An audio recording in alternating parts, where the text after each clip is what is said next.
Okay, folks, welcome to tonight's panel on RFID security. And with that, I'll hand off to our esteemed moderator, the the eminent grand poobah of RFID. Ever since he did the first RFID dojo, oh God, how many years ago when we were talking about passports and all kinds of things when we first started doing courses for some of our conference. Mr. Adam Laurie, please. Thank you, Dragos. I was expecting much more chat from you, but it's great to be here. Thanks. And as it happens, I'm wearing the jacket from that first dojo. I don't know if you remember these. I do. You can kind of tell which year people were at by the style. Yeah, it's got the Space Invader on it. So, and I wear this all the time. I mean, that must be, how long ago was that? It's over 10 years, right? Yeah, it is. It is. Those jackets were good. I still wear mine all the time too. And this right, isn't fun, but I'm still wearing it. Yeah. So thank you for that. And yeah, so I was going to quickly go around the room and just introduce our panelists, and then let them have 10 minutes of their own talking about what they're up to and you know, anything they want to talk about for 10 minutes. But I was just going to explain, you know, who they are to me and why I invited them on this panel, because they all have a different take on RFID or a different angle that I think is relevant. So we'll start with Chrissy Morgan, who's a lady, so ladies first. And she kind of exploded onto the scene like only 2-3 years ago. 2018, I think she won the rookie track at B-Sides London. And she came in literally with no knowledge about our industry at all and just said, hey guys, I'm a rookie, please help me, please teach me, tell me some stuff, which was the cool way to do it. You know, you're not coming in with any pretensions. You come in saying, look, I'm interested in what you're doing. Can you help me? But also she then immediately started turning that around into mentoring other people who also wanted to learn. And from my personal experience, that's not only you know, a good thing to do, but it's a great way to learn, because if you know something well enough to be able to teach someone, then you've really learned that thing. So I personally think it's a great technique, but it's also just a good attitude in this industry to sort of share knowledge and understand things deeply. So I was very impressed by that. Phillippe is my contact who's sort of come over from the dark side. He was on the inside of the industry when I first met him. When I was poking around with some RFID chips, he was working for a manufacturer. And strangely, there was this guy within the manufacturer who was supporting this stuff that I was doing, that I was poking away at their things and trying to break them. And somehow there was a voice inside the company telling them that they should listen and they should help me. And turned out it was Phillippe. And of course, he was like the hacker within the chip manufacturer that was helping them, and well, as well as helping us to understand how these things work, but also helping the company to understand this is a good thing. You should have people poking around at your stuff. So that's why I thought Phillippe was, and now he's just doing so much stuff in the industry and in RFID. And as you'll see, if you can see him on your screen, he just sits there with kind of a knowing smile on his face, and he knows everything, basically. So you start talking about something, thinking you're talking about something cool, and he'll just be like, yeah, I've done that times 10. Okay. So, and then you'll get all these cool instances and stories from him. So great source of knowledge and understanding. Iceman, we all know from the Proxmark 3 forums and his own fork of the Proxmark 3 code. And another funny story with Iceman, you know, with a name like Iceman, you think this is going to be some really scary hacker dude. And I can't remember, I think it was DEF CON, but it may have been a different conference. But I arrived at this conference and someone, one of our mutual friends, because I didn't know him yet, I mean, I knew him through the repositories and so on. and the forums. But one of our mutual friends said, "Oh, Iceman's here. He wants to meet you." And I was actually scared to meet him. I was like, "Oh my God, he's going to be this really scary hacker dude that's just going to show me up for being a noob, but not really knowing what I'm doing." And then I met him, and when you meet Iceman, he's like the exact opposite of the scary hack. I mean, that was my experience too, Adam. For what it's worth, you're not alone. I want to be clear. Like, this is not just in your head. What you were saying mirrors my experience. Right, exactly. So, but then when you meet him, he's like this. I call him the hacker gentleman. I can think of him wandering around London with a top hat and a pipe, you know, looking for clues in RFID stuff. When you hear him talk, you'll see what I mean. He's such a gentleman, and very knowledgeable and very positive, always giving everyone props. So yeah, great member of the community. Samy.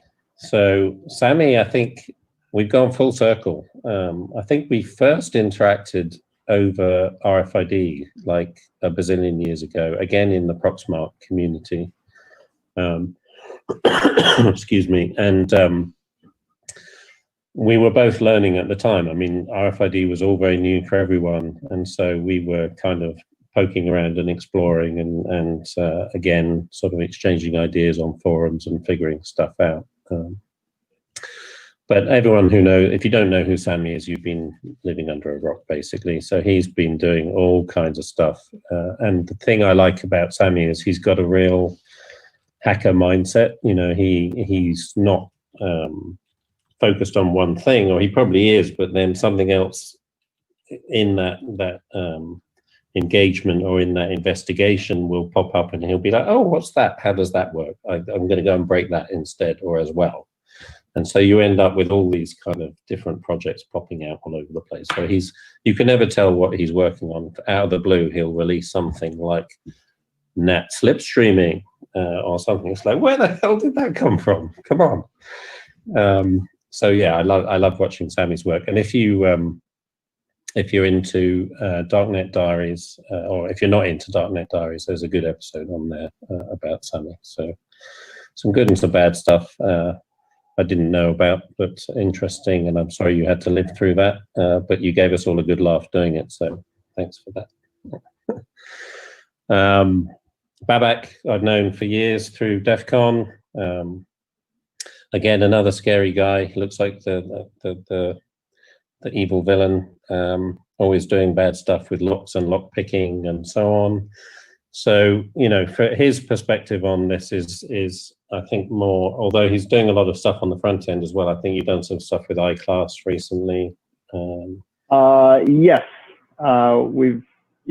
we'll go with that. You can talk about that when you do your thing. But what was more interesting to me was the back end stuff. So, you know, there's a kind of common vulnerability with all these systems, which is, you know, once you've done all the RFID thing on an access control system, I'm talking about specifically here, then it's the back end, how that system then talks to the devices on the back end. So I know he's done a lot of work in there, which I think is interesting. So I think it's good to look at that angle as well.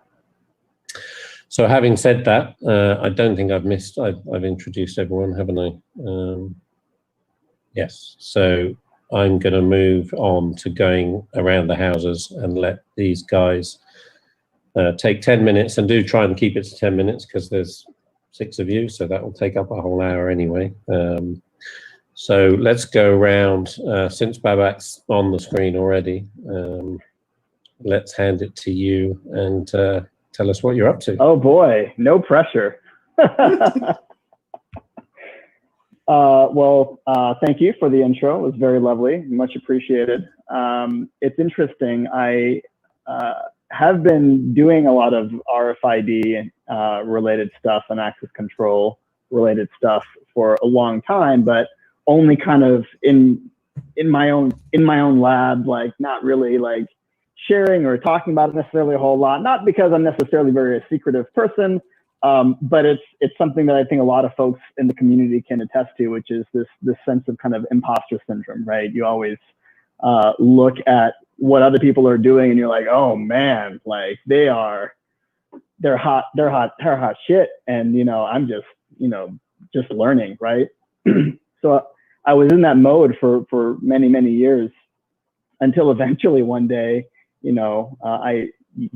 listen to other people and you realize they're like, a lot of these puzzle pieces are making sense. They're beginning to fit.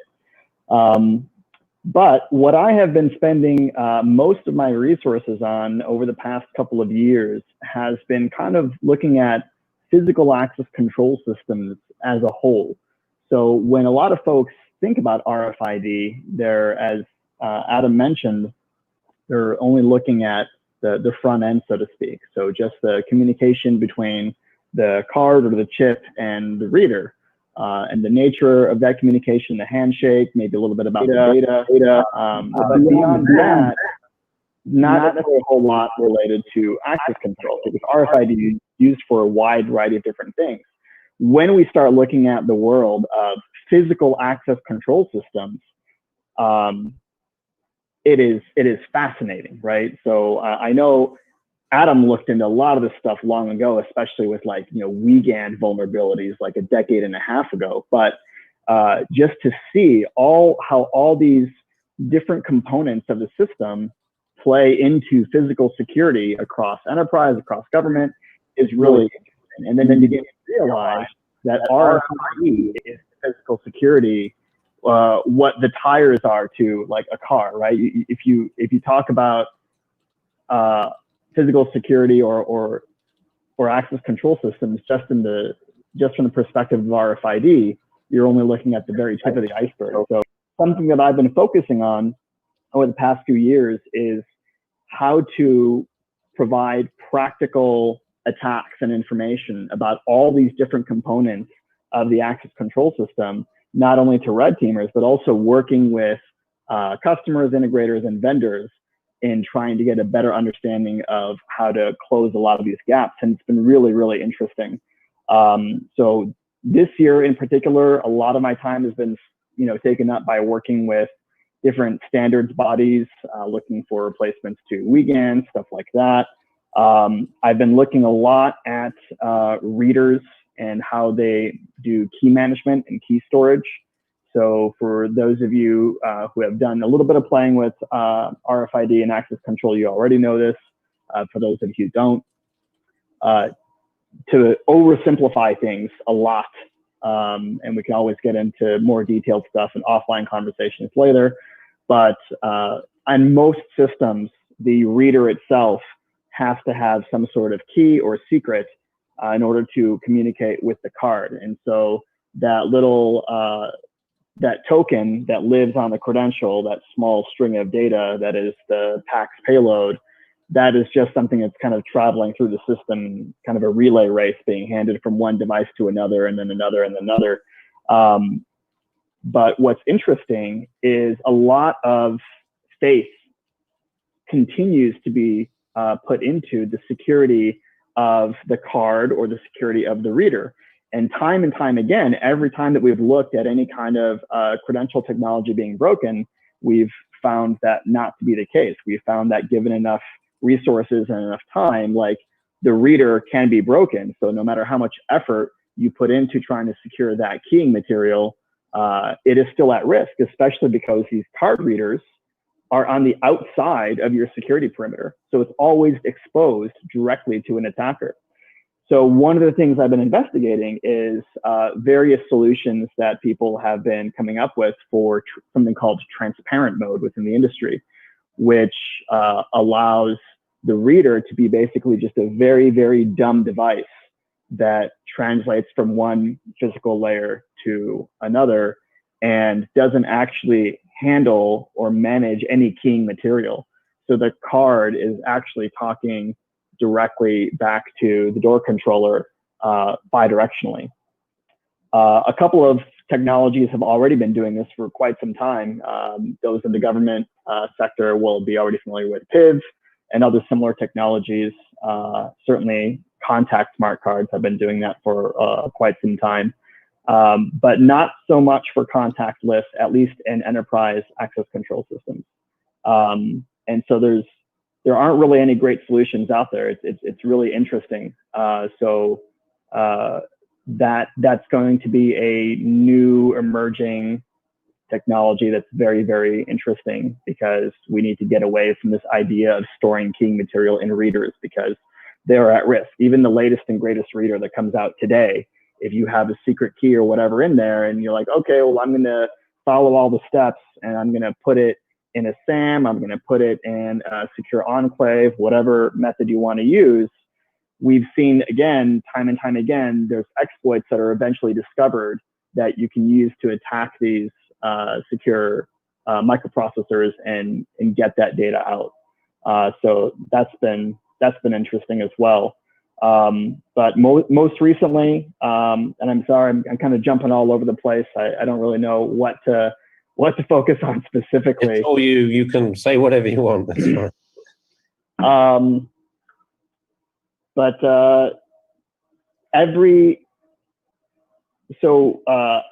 we've been building a lot of trainings specifically on physical access control systems, not just focusing on RFID, but all the components within RFID.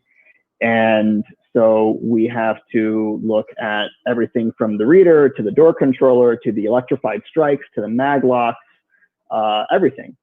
And it's like every component that you take a look at is its entire world of its own exploits just for that, right? So I have a bin full of different electrified strikes that are all vulnerable to different types of attacks, many of them magnetic, right? So we keep talking about these different attacks against the card, and oftentimes the electrified strike in use at the door is designed in a way that if you use the right strength of magnet with the field oriented the right way, you can actually move some of those components that are inside the strike and allow yourself to bypass your way in, so to speak. We've been looking at different ways of weakening magnetic locks. We've been looking at really different dumb ways of attacking door controllers. So the dumbest thing that I'll share with folks before I hand it off to the next person is we've seen a couple of door controllers out in the field, very, very expensive ones. These are door controllers that cost, anywhere from $15,000 to $25,000, where for whatever reason, the 12-volt power that is supplying power to the main logic board, it has a shared power rail with the 12 volts going out to the readers. And they're also using, of course, the access control system for intrusion detection and stuff like that. So what happens is when you go to a door and you take that reader off the wall and you short power and ground together, not only does it take that reader offline, but it takes the entire door controller offline because they're all sharing the same power bus. And so now you've basically shut down that entire door controller for like the 60 seconds that it takes for it to boot back up. And meanwhile, that door is not being monitored. So if you are going to execute an attack, whether it's a bypass or picking the lock or anything else, there's no logs of any kind being made because that door controller is offline. There's nothing monitoring any of the sensors set up at that location. So it's just interesting. Any single component that we look at, there's just tons and tons of stuff, and trying to figure out how to aggregate all this has been really a really interesting task. But if people are interested about that, people can ask questions, and maybe we'll have some more time to talk about it later. But I think I've babbled long enough. I'll let someone else talk about more interesting stuff than me. That's perfect. Thank you. Your timing is spot on. That was exactly 10 minutes. Really interesting stuff. I love the shorting out. That's like the shortcut to the Nakatomi Tower, right? Everything just goes with it. Cool. Okay. So thank you, Babak. Let's go on to Chrissy. What have you been up to? Hey, hi. So yeah, I'm not as impressed with some of these guys with their tech and the experimentation that they've been doing, but I have been doing some good stuff whilst I have been doing this. So Adam mentioned I've been around for about 2 years, and my journey started a little bit before that. So before diving into RFID, I come from a industry of physical security, and I used to be a trained and licensed bodyguard. So physical security for me is a different angle I look at. And I've slowly gone through transitioning from a bodyguard through to getting more technical and looking at kind of these kind of attacks that I could then, you know, try and demonstrate one day to people that I have worked with. So for me, RF and NFC security, it just captured my interest when I discovered it. And that's because, you know, it was something I could relate to. Instantly, I found that this was, you know, something that could have a really bad impact on the guys on the ground and our clients if something was to go wrong. So you could, you know, just imagine my horror when I'm doing my research and I come across talks by Adam and Samy and see all the work that they've done in the past. It was a bit of a moment for me, to say the least. But as part of that, it actually made me want to learn more and do something about it, because quite often I'd be sat within the environment of the client, and, you know, you'd have behind these doors, you'd have either assets or people that needed to be protected. I'd be sat there with a load of cards, and for all I knew, I could have been, you know, my cards could have been cloned. I wouldn't have known any different. So this led me into a journey of then wanting to find out more and figuring out how things have been done. Now, for me, because I'm quite a hands-on person, I'm quite visual. I like to make things and break things for me to be able to learn stuff. So I threw myself into it. Had a little look online. I've started to do various things and make things. So I've actually got some bits here that I can show you. But one of my first attempts at learning how tags worked was by making this horrible looking little circuit, which is made of the best materials you can get from the DIY shop, being a copper tape that's meant for slugs. But that was with a little capacitor and LED light. But that got me on my journey, because as I was working with this, I kind of started thinking, right, okay, well, how can we help detect things going on? If you're on the ground, you're working, you're quite busy, you've got all these cards, there's lots going on around you. How are you going to tell if someone's actually trying to actively clone your card? So then I started researching into ways to be able to tell the bodyguard how to do, you know, that was actually happening.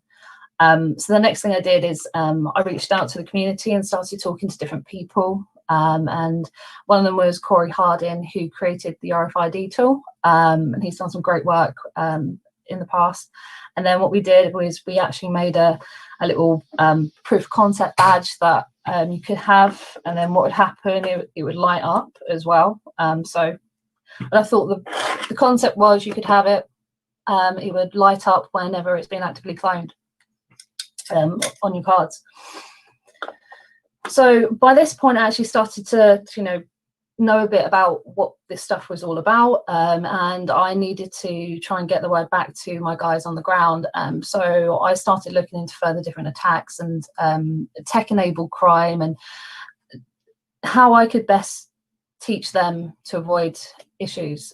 So I began to do some talks and research about things, and then I've later gone on to do some other stuff and workshops and everything. So as part of that journey for me, I started looking at different products, and that's when I've kind of come across Iceman and the Proxmark guys and the fantastic work that they do.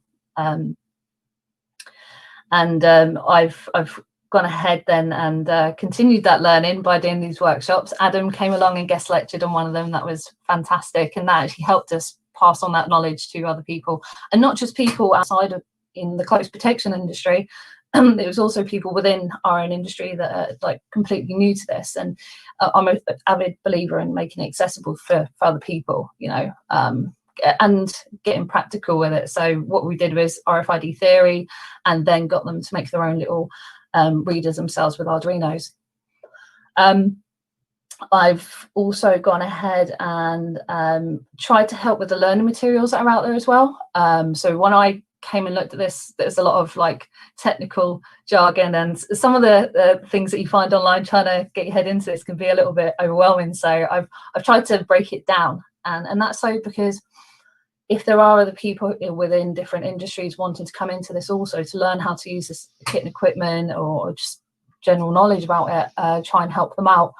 So one of the things I did is I worked with Iceman after harassing him for months and having the chat with him about how do I do these things. I managed to go in and have a look at the GitHub, did some reformatting and made some videos, which I need to update, and basically got that out there as well. So yeah, that's kind of like been my journey so far in a sense, and just trying to get stuck in now with anything that, I guess, physical security for me, and like, you know, the access control systems, that kind of thing, you know, really does capture my interest.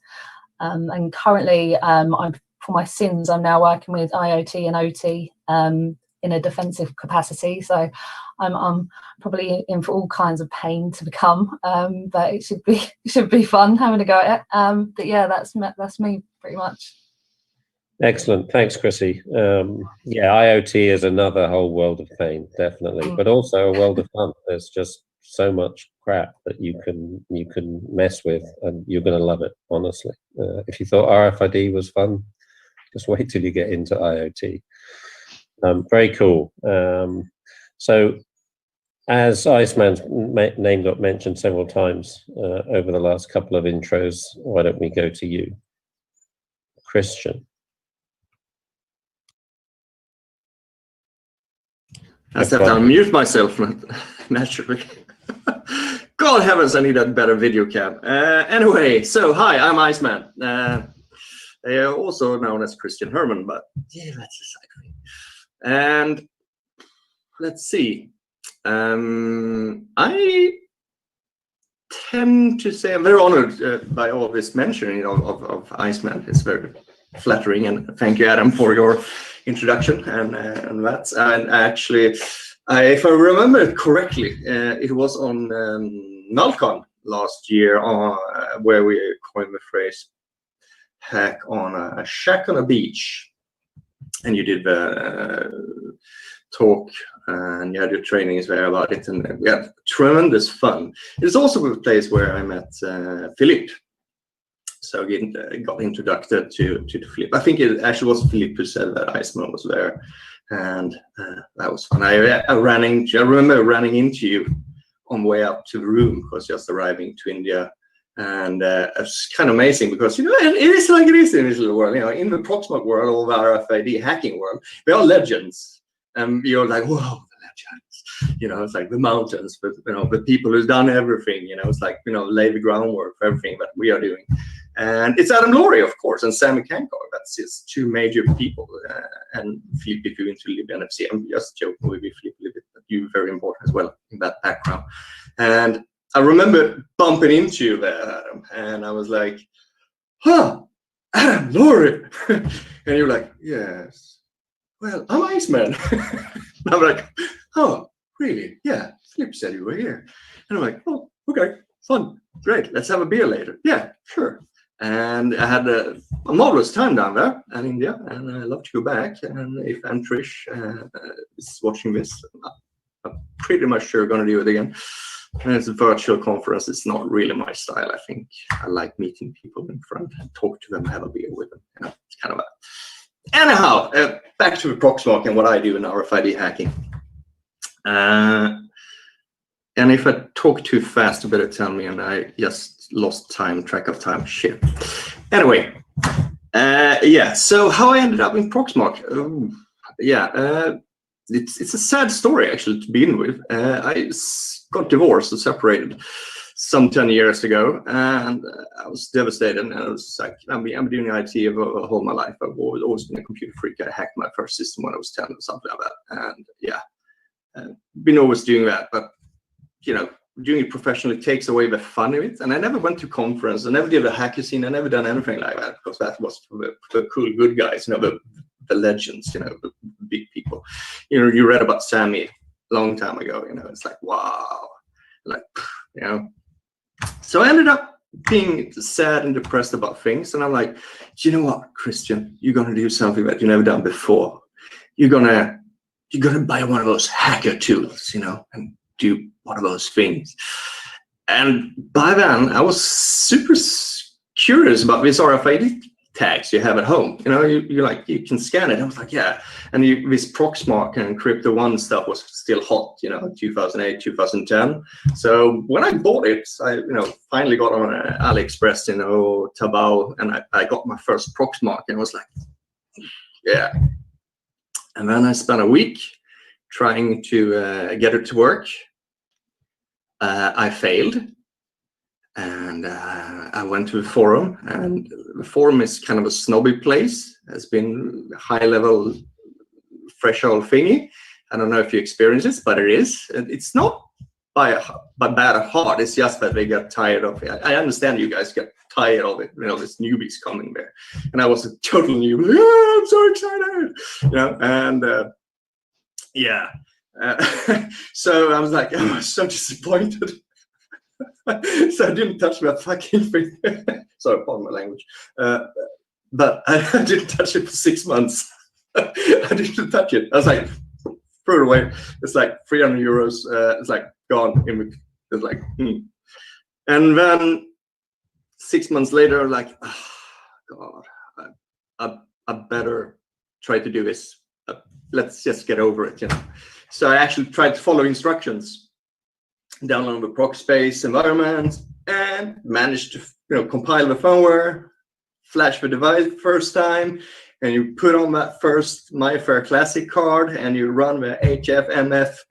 That's not dark side, it was a MyFair, so I think it's called in the official repo, and press enter, and it finds a key, and you're like, oh, that is so addictive. That little was the rabbit hole moment. Boop, I just fell in, and I've been hooked since. I have cards at home, and if you see, I have good cards nowadays, but I still can't read some cards, and that's one of the things. But that if first card when you do, and I can see that people everywhere. People contact me, people on the forums, people on the everywhere, and you see that first kick when they hack the first MyFair Classic card because it's so simple, and you see it. They have these ideas, and I have the same ideas myself. I can do that. It's going to be a standalone. I'm going to go out and rip. And then science comes in your way, and realize that RFID is nothing like that. RFID is a near-field communication where the magnetic coupling doesn't, transpire. It's a special field that collapses if you compare to RFID or RF scenery. So it's a really special event happening with the magnetic H wave, and I'm not going to go into that one, but anyway. And yeah, so when you realize that distance is not going to be that far, what you see on these YouTube movies, like Babak Dadvis movies doing things, and Adam Laurie and all that. And then you get curious about why can't I read other cards, and just keep on going. So for me, I've been doing that. So I got into the community and asking tons of questions, and understanding about reading data sheets and reading more data sheets. And there's been an attitude on the forum. I'm going to take it up as an example of why some people mention this to me. And it is a high level people, there's a high threshold, and we don't want people to be lazy. Do your homework, learn the tools with trade and the hard way. It is like that. And if you don't, don't come in and ask for cloning a card. Yeah, it is, because it's so boring after 10 years, because we have, it's not hard any longer. It's all there. But with that, I just wanted to do something more, and I did more things. And I also realized that the Proxmark is really not user-friendly, especially not the software. And I'm quite good at software, so I'm like, let's do that. Let's try to do involving the software. And I ended up doing that stuff more and more. And I realized after a while that my way of thinking was completely different from the official repo, how the maintainers there wanted it to be like, how they want to uphold a threshold or something.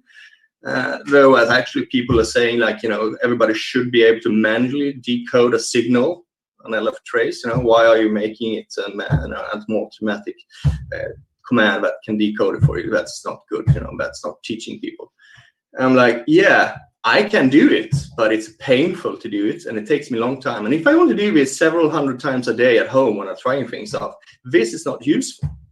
So, I started changing things, and I started more change things, and I realized that I need my own fork for it, and learning GitHub. And with GitHub, oh Jesus, am I like 2 minutes? Fuck. With GitHub, you just stuck with things. You push on things in, and you change it, and it gets more. And people are like, well, you're not on official repo. Yeah, it's just different. It's the Iceman fork is just different. And nowadays, it's an Iceman repo we call RRG Iceman. It's based by the fact that it changes, and we brought this new. Well, you've all seen it. The new Proxmox out with RRG, Proxgrind, and all those people, which is like funny meeting. I mean, I've been very honored in that sense, because I managed to get to know all these people who are legends in it, and we can be doing more work with it. So what I'm actually doing, that's my history. So what I'm actually doing nowadays is I've been spending so much time with Phillippe and Dodrix and with Babak. And we've been doing some really awesome stuff when it comes to RFID hacking. I don't know, I'm not going to say too much, I'll let Phillippe say things more about that one. But when it comes to RFID hacking, it's not really many groundbreaking things happening, but one happened very recently that we did. And then it's almost, but that's some different research with Babak, with iClass. And it's also based on your releasing some of your software there, Adam. So, okay, I'm just going to shout out to the community anyway. So the whole Discord server is looking at that. We have an RFID hacking thing. So hi to you all, guys. I know you're watching, and to the forum people and everybody like that, and enjoy it. And you're all most welcome to ask questions. I'm full of energy. Too much coffee.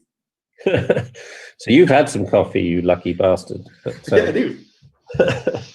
Thank you, and I'm so glad you persevered, because you're right. The Proxmark, when we first started playing with it, was I mean, it's an amazing tool. It is literally the Swiss Army knife of RFID, but it was flaky, unreliable, horrible front end, and so on. Yeah. And you've definitely taken that by the scruff of its neck and turned it into something useful. So thank you for that. That's great.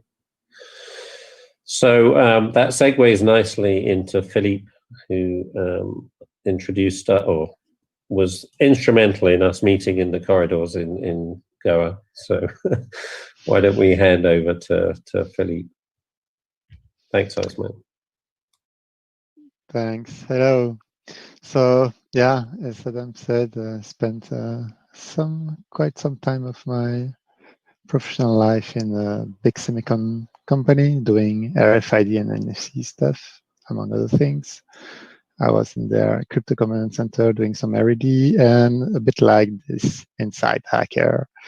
So trying to bridge with the industry with the hacking community. So I was in contact with most of the legends here around, sometimes diffusing internal situations, as Adam suggested. We were, for example, also like building the Proxmark inside before you could buy it anywhere else, just based on some blueprints you could find on the net at the time, to better understand from the industry perspective, understand the risk, of course, because hackers are building strange tools outside. What can you really do? What can you really break? So it was a very interesting moments. For example, we were also running the MIFA attacks on libnfc on very cheap reader, while on the public it was only public available with some FPGA obscure boards. And it was a way also to warn the customers to say, it's not yet there, but like in a few months, you will see some software, open source software running on cheap libnfc readers, and you should really pay attention to that. So that was a bit the rule. Since then, I left that company like 5 years ago to join a more like private research lab company, Quarks Lab. And RFID was a bit like a hobby to me all this year and still today. To take Babak's image, I know nothing about cars, but I'm quite knowledgeable about the tires. And indeed, I like this frontier between software and hardware when you see very concrete physical effect playing tricks at the most abstract level of the software. And in this gray area, for example, I like also side channel stuff, fault injection. I also touch a bit of white box crypto. I would say it has nothing to do with RFID, but well, actually there is a reason there. It's because RFID is secure with these tiny secure element chips that were also used on the host side, like on the phones, to make NFC payments secure. But then the trend was from the vendor to throw away this chip and to move everything on the software side, on the main processor of the phone, which requires to protect your crypto, of course, somehow. And so that's how I want also on that field. And just to make that story very short over there, just came with some attacks from the hardware side to break the crypto, and it was the white box crypto, and it was quite devastating at the time. And quite nice because it skipped all the math, and I'm very bad at math. So, but okay.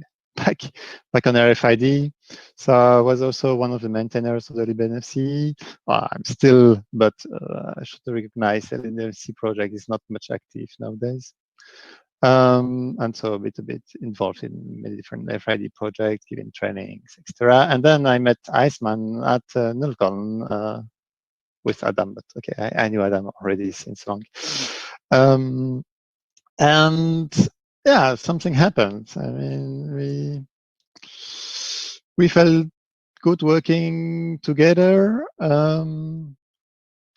At very first sight, because I'm very, I like a lot of open source, and I was a bit sad to see a fork of the Proxmark say, oh, why the community is kind of dividing itself. And then it took a while to understand why it happened, and I think it was indeed the good reason, good choice. Forking because you think that something is wrong, let's do that on my way. It's not always the best choice, but here I think it was very fruitful to go that way, and so I joined the fork.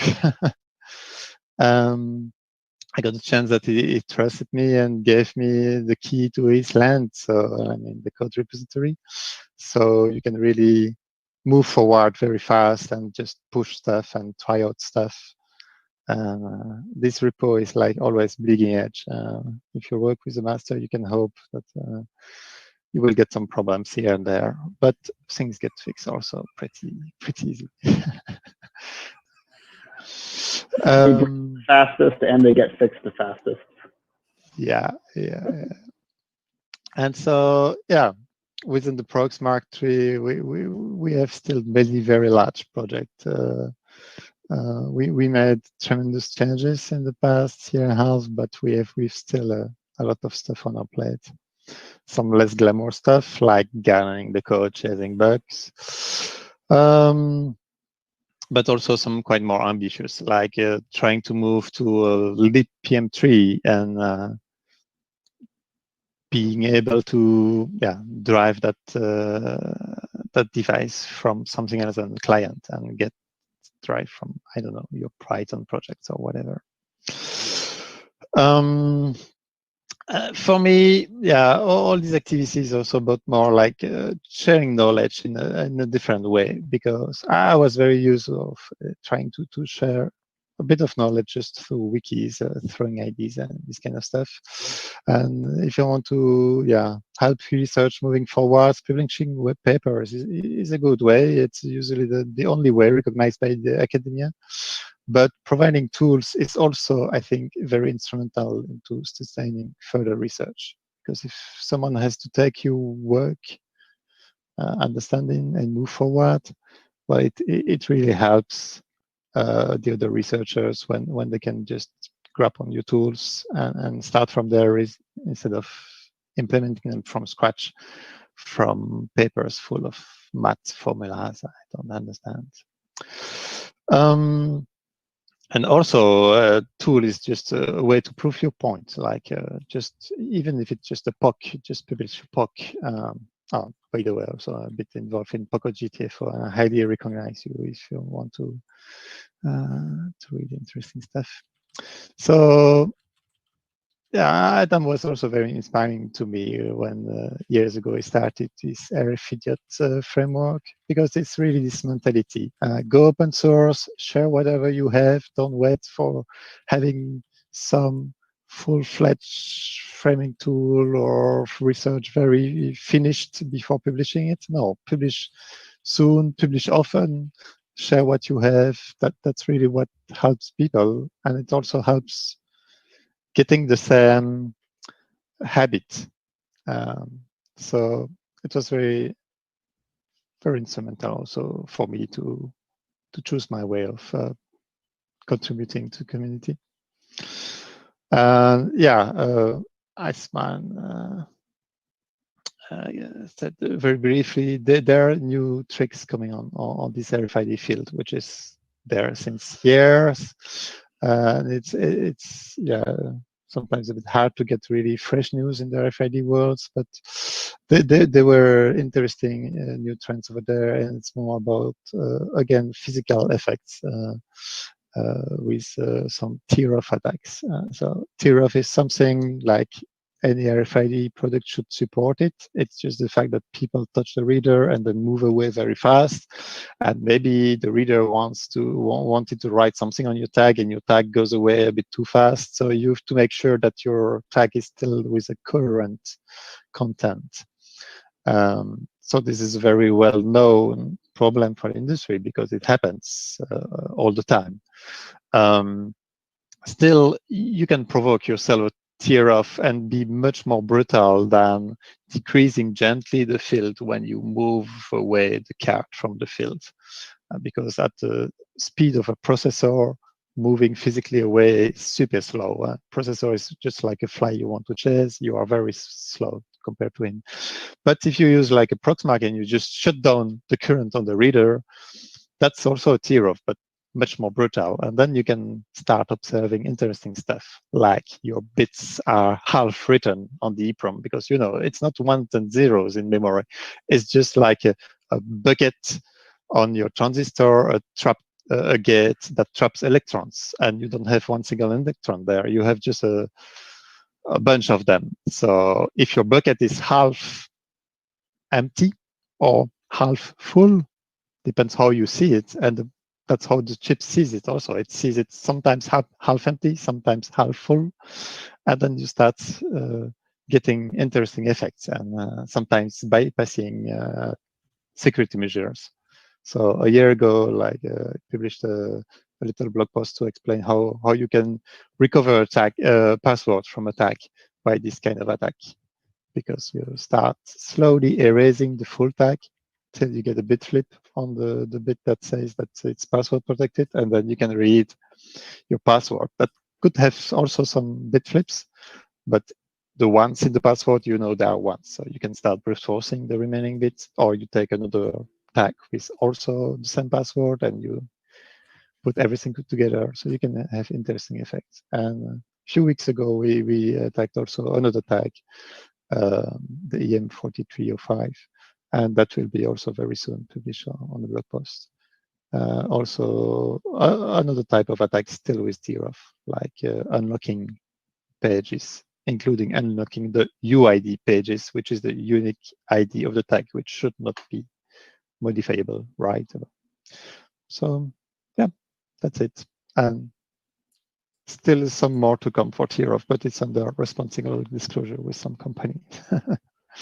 Excellent. Well, like I said, he sits there quietly, but in the background, there's all this amazing shit going on. So speaking of backgrounds, can you just explain what that is behind you for people who are not familiar? Yeah.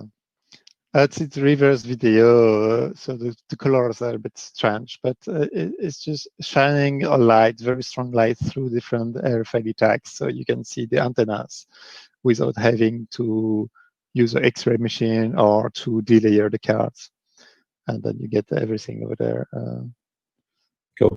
I never did a weather forecast, so I don't know where to point. But for example, here you have nice antennas with. I love it. I love it. UHF and HF, or UHF and LF antennas all together. And so there are quite a few nice ones. Even through Passport, you can shine strong line through passport and see, I think somewhere over there. No, just check on the website. Yeah, this one. This one is through a passport booklet, which is, yeah, quite thick, but with a good LED spotlight, we can do. Yeah, I love all it. that. It's on a yeah. They're all on the website. Oh, sorry. I keep talking over you. Finish what you were saying. Sorry. So yeah, they are available on the website, and now it moved on the GitHub repository, so people can contribute, and some people contribute. They just publish their own pictures under some CC by SA license, and then it goes on the website automatically. That's cool. And it's not just pretty pictures. It's a kind of interesting side channel, because you can see. Sometimes you can see things like, oh, there's 2 antennas. So it's not just the high frequency tag, there's also low frequency or something like this. So you get a bit of a clue as to what else you might try and attack. I actually figured one out that was, I couldn't read it on anything. And then I shone a light through it and it had the manufacturer's logo in the implant, so I could see. The reason I couldn't read it is because it was a really obscure tag that used a slightly modified standard. So as soon as I fired one of those readers up, bingo, it read, but it wouldn't read on anything else. So that trick actually unlocked that tag for me. So yeah, very cool. One more example for that. My wife got a new badge, access badge for European institutions, and so I shine light through it, and I thought I saw that, oh, there is also a UHF tag besides the Sphere tag, and so which I would never expect. No, it's quite unusual UHF in a card. Yeah, but it's like that the last years, isn't it? It's this dual tech or triple tech has been coming out in the. Oh, yeah, we're gonna go to presentations then. Well, yeah. So we've still got Samy. Last but not least. Samy. All right. Hey, y'all. I'm Samy. Adam's way too generous. You know, he said, 10, 15 years ago, we were beginners in RFID. I was a beginner in RFID, and Adam was the guy who released RF Idiot, which was an amazing suite of tools. And I learned so much and didn't learn it all. But he was a legend at the time and still is. So I learned a ton from him, from the Proxmark forums. I got a Proxmark that was super exciting. And yeah, so I've just always been interested in security, really a combination of building tools and proof of concept, so new kind of research. Yeah, RFID was interesting back then, and I got the Proxmark, started playing around. The forum was cool. Some interesting people there. Proxmark was definitely the most difficult tool to use and figure out. And then I bricked it once, and I was like, oh my god, it was way harder to even fix that. But that was it's a learning experience. So I love what other people are saying, especially Christian, and what he's been doing with. I totally agree. Like, can we make things easier for other people? Because the easier we make it, the more like other people will be able to build so much more. There's no point of investing all of that time to do the same thing that we have already done, or someone else has already done. Just by increasing that, other people will come out with other really cool stuff. And then if they release that and they take that same ideology, then you can take advantage of that, what they've created in the future, and then use that to build something even cooler. Where if they didn't, you wouldn't be able to take advantage of what they create in the future. And I think that's something I kind of learned just as a kid, and as a kid trying to be a hacker and learning from the community out there. Really open source community, and learning from what they've been doing, and realized, oh yeah, everything I want to work on, I also want to release as open. Let me set a timer here, because otherwise I won't remember. All right. So I guess recent projects or projects I've been interested in, really the last year, 2 years, I've been trying to understand just really introductory physics. trying to understand that better, because I just continue to feel limited by the types of attacks I'm able to execute because of my really lack of knowledge of how things are working under the hood. And I always find that it's really beneficial. Obviously, the more you understand about a system, the more you can really navigate and make it do some interesting things. So for one project I've been working on for quite a while now is really has to do with intentional electromagnetic fault injection, but not necessarily fault injection. I suppose you could just call it injection. So as we're talking about RFID, we're talking about systems where you have cards that actually have coils, and you have readers that are transmitting their own coils. But if you take anything, when I'm trying to look at something to investigate or break into or exploit, I'm saying, okay, what are all the inputs of that system? And I think the more I learn about, the more from attacks from like people here on this Zoom, and just reading online attacks and learning about more fundamental components of science, I learned, wow, there's a lot more inputs in a system than I had expected or anticipated. So one of the projects right now is really, how can I control an air-gapped system? I think air gaps are an interesting security measure. They're taking place in a lot of like gated industrial systems, things that control water and power, traffic lights, and there's always inputs in those systems, right? You have something like a Windows machine that has a keyboard connected, but it's not online, or it doesn't have any other wireless protocols like Bluetooth, or it doesn't have wired protocols like Ethernet. So are there ways to attack that? And there's more and more really amazing side channel research. So one of my projects currently is really, how can I potentially control a system, a computer?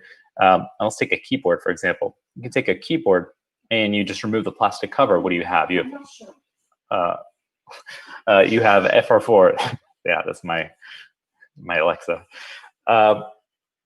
You have FR4, and you have a bunch of traces, right? You have a bunch of conductors, and you have some ICs and resistors and capacitors, inductors.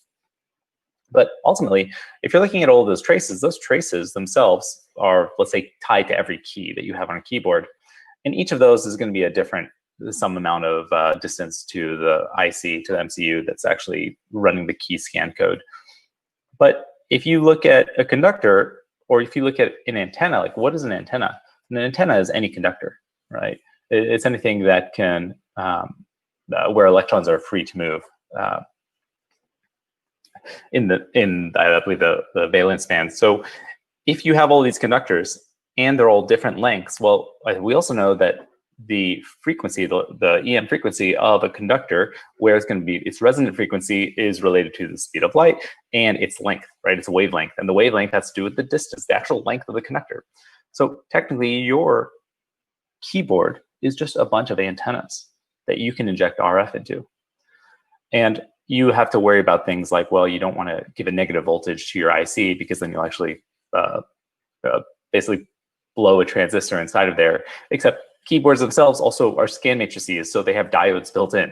There's already a rectification on every input.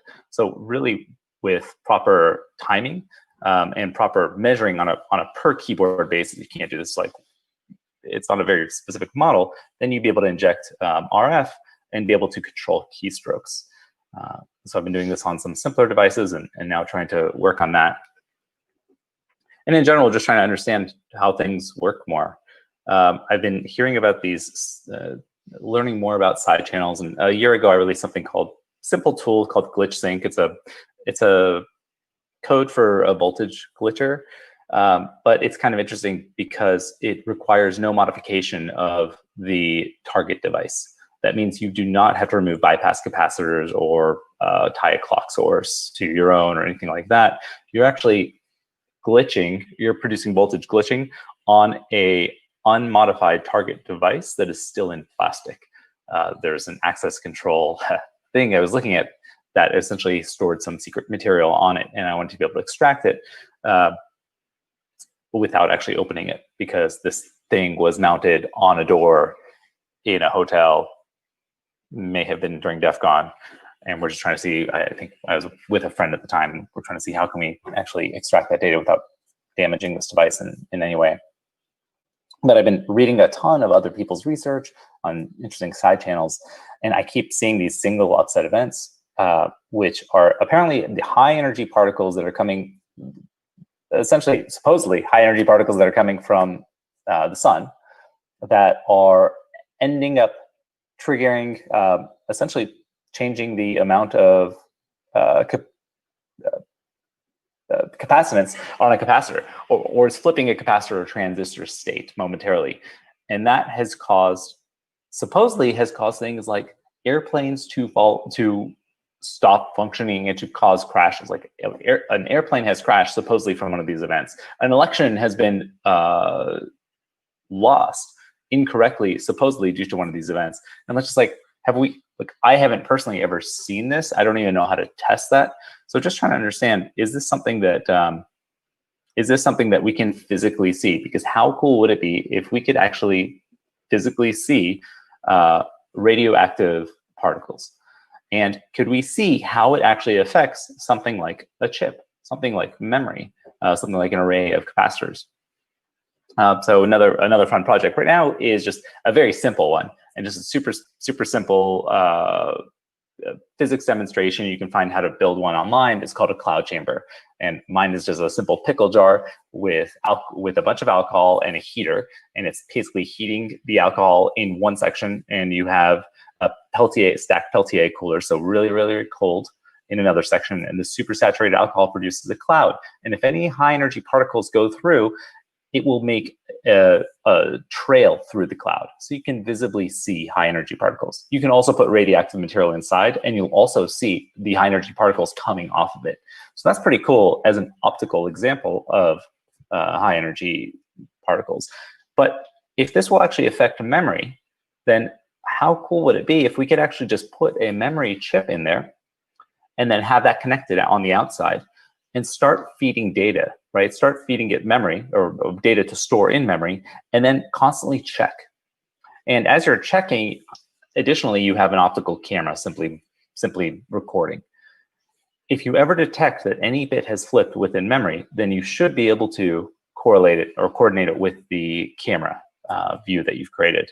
So that is a very simple thing, but I think would be a very cool demonstration. So just some of the things I'm working on right now, which is just trying to understand how this, really how radio and electromagnetism works better at a pretty simple level.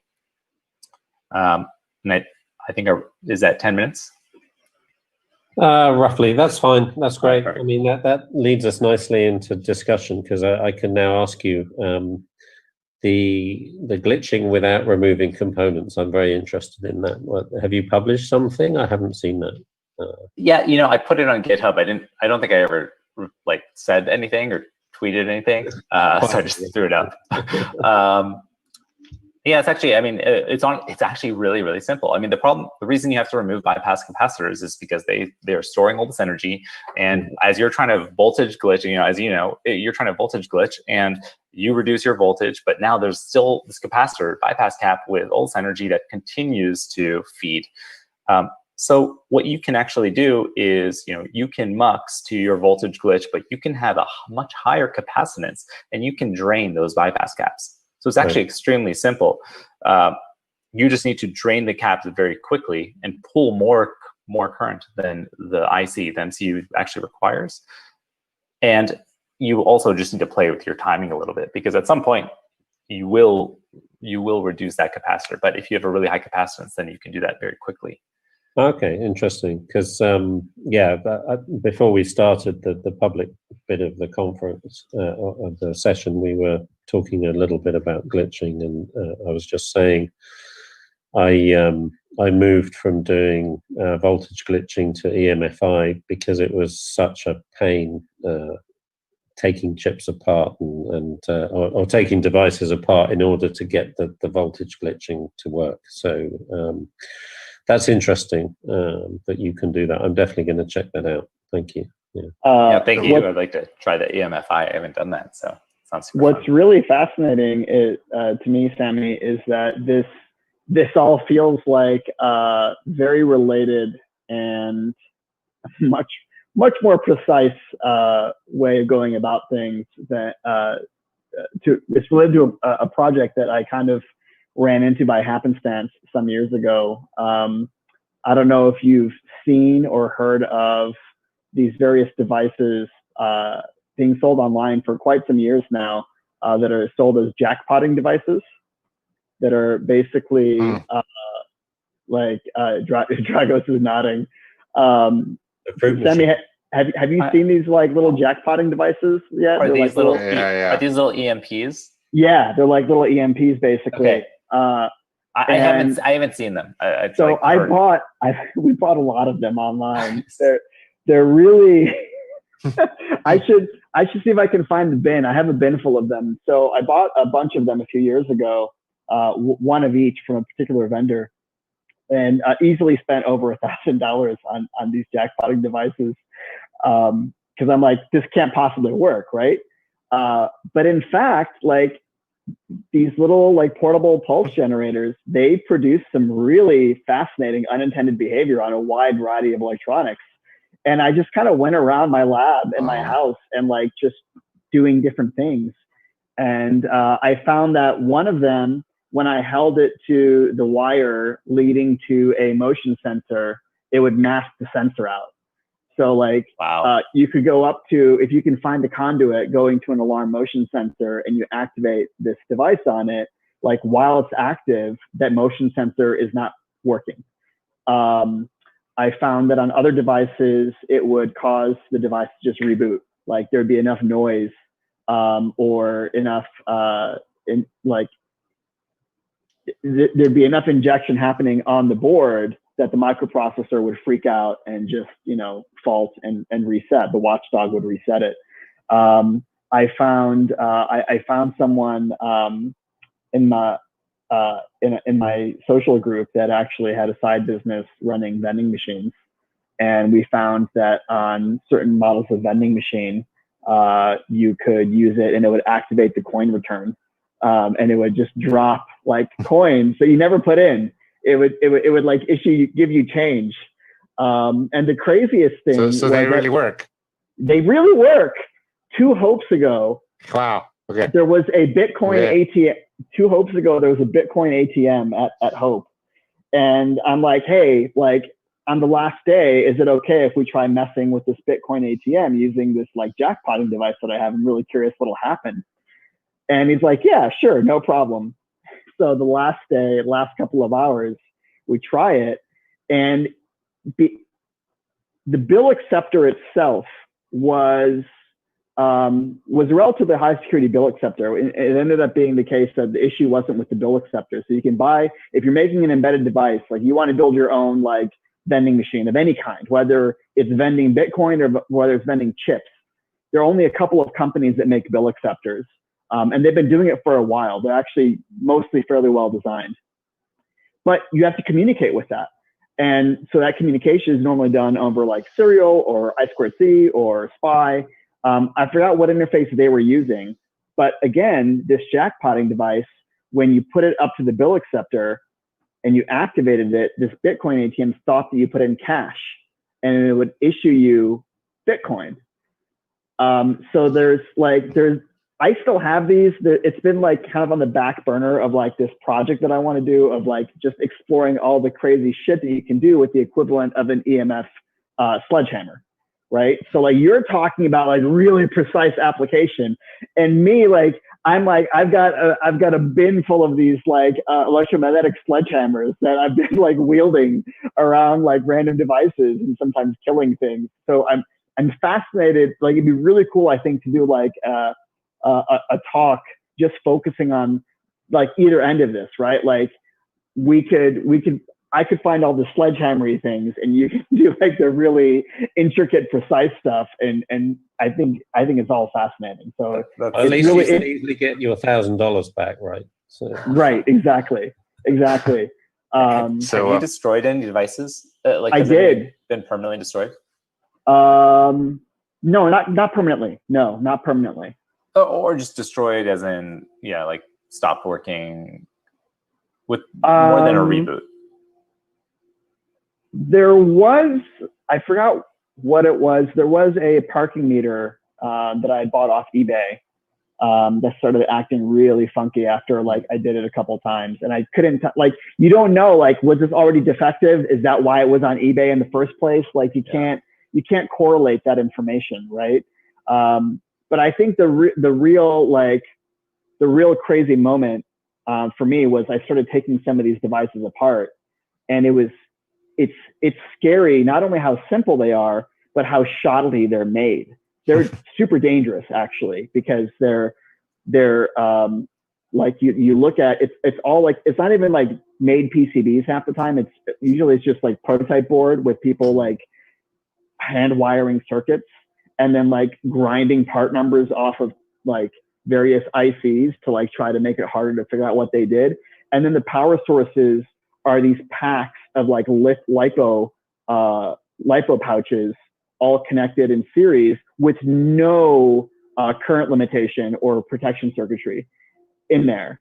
And so like, and several of them, yeah, they're as cheap as you get. So like, if you hold it down for too long, like, I was looking behind me because I did the same thing and ordered a couple of USB killers and actually, you know what? So let me jump in because Adam actually said he's gonna make me do a segment. So I actually brought some stuff. So I went downstairs. And I was trying to come up with some stuff to show you guys real fast because RF stuff's been kind of like a passion for me for the last little while. So I was like, okay, I got it from, I'm actually pretty weak at RFID stuff because I have a Proxmark and I know how to use it, but that's how it is. But I've got this project that I've always been really interested in the RFID space. So I wanted to mention to you guys, maybe spark some seeds, because one of the things that always strikes me is about RFID is that the antennas that a lot of the readers are using are actually pretty darn weak antenna designs. I mean, they have some very, very crappy antennas there. So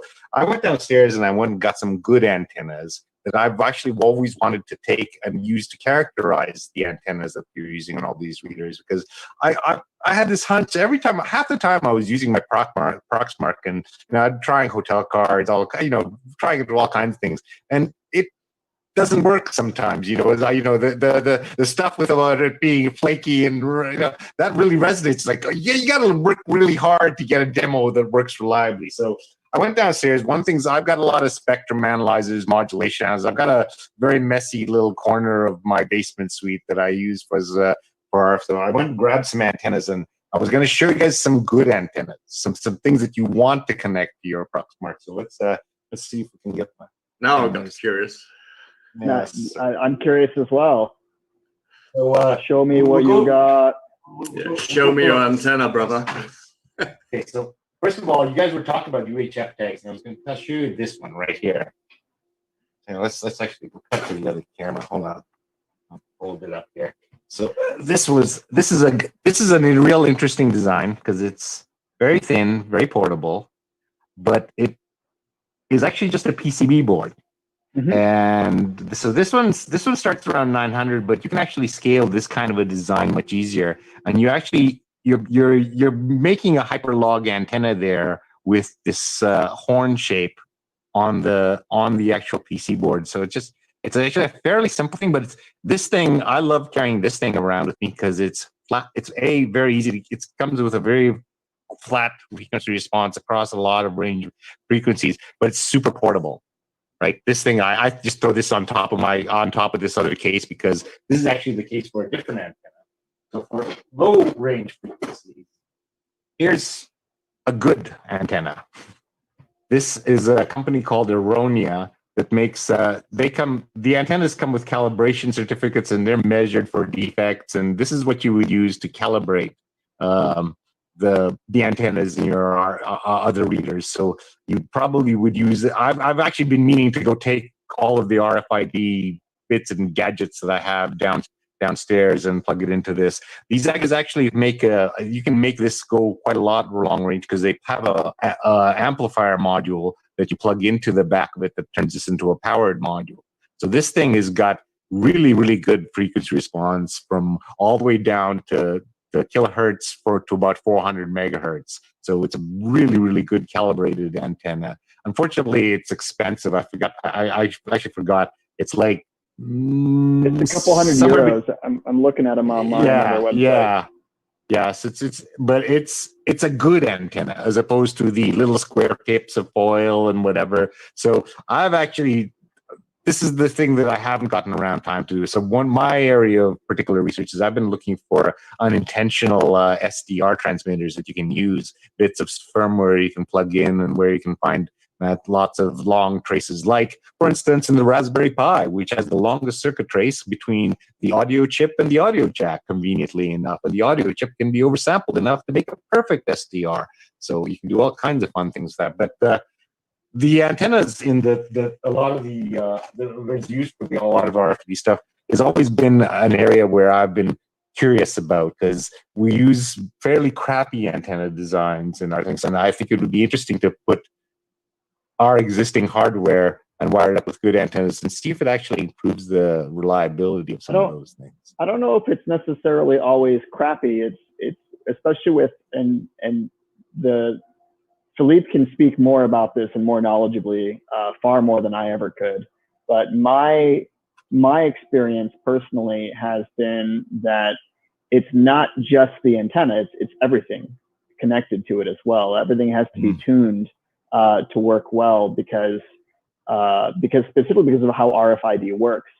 And the best example that I can provide of this is you look at you look at like what commercial companies do, right? If you look at an actual commercially produced card reader, companies like HID, companies like Elysian, they are going to be spending a lot of time and a lot of money trying to optimize their antenna design as much as possible. And it's still relatively basic. Like it's not super complicated, right? Like you look at a long range, I gotta find, I'll grab it. It's one of my bins.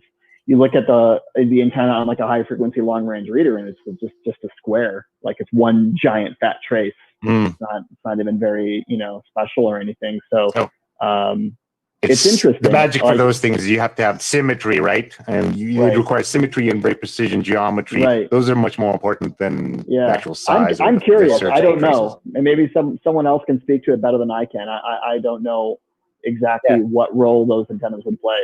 The main characteristic you need to worry about is that the inductance frequency matches the thing you're trying to talk to. And so the best thing you can do if you want to play around with antennas is get yourself an LCR meter that can measure inductance. Because as soon as you can measure inductance, you can take any old thing and make sure that it's tuned. I mean, I built myself a get your basic MFJ tuner out there, and I mean, if you're trying to read 125 kilohertz tag, but your coil is tuned to 150, it's not going to do very well. And that is removing one turn of copper, and now you're tuned correctly. So if you can measure the thing, you can always. So this is, for example, an actual antenna ripped out of a long range HID I-class reader. So this is for 1356 cards, and it's a PCB antenna, but it's literally just one trace that's approximately an inch wide that goes in a square.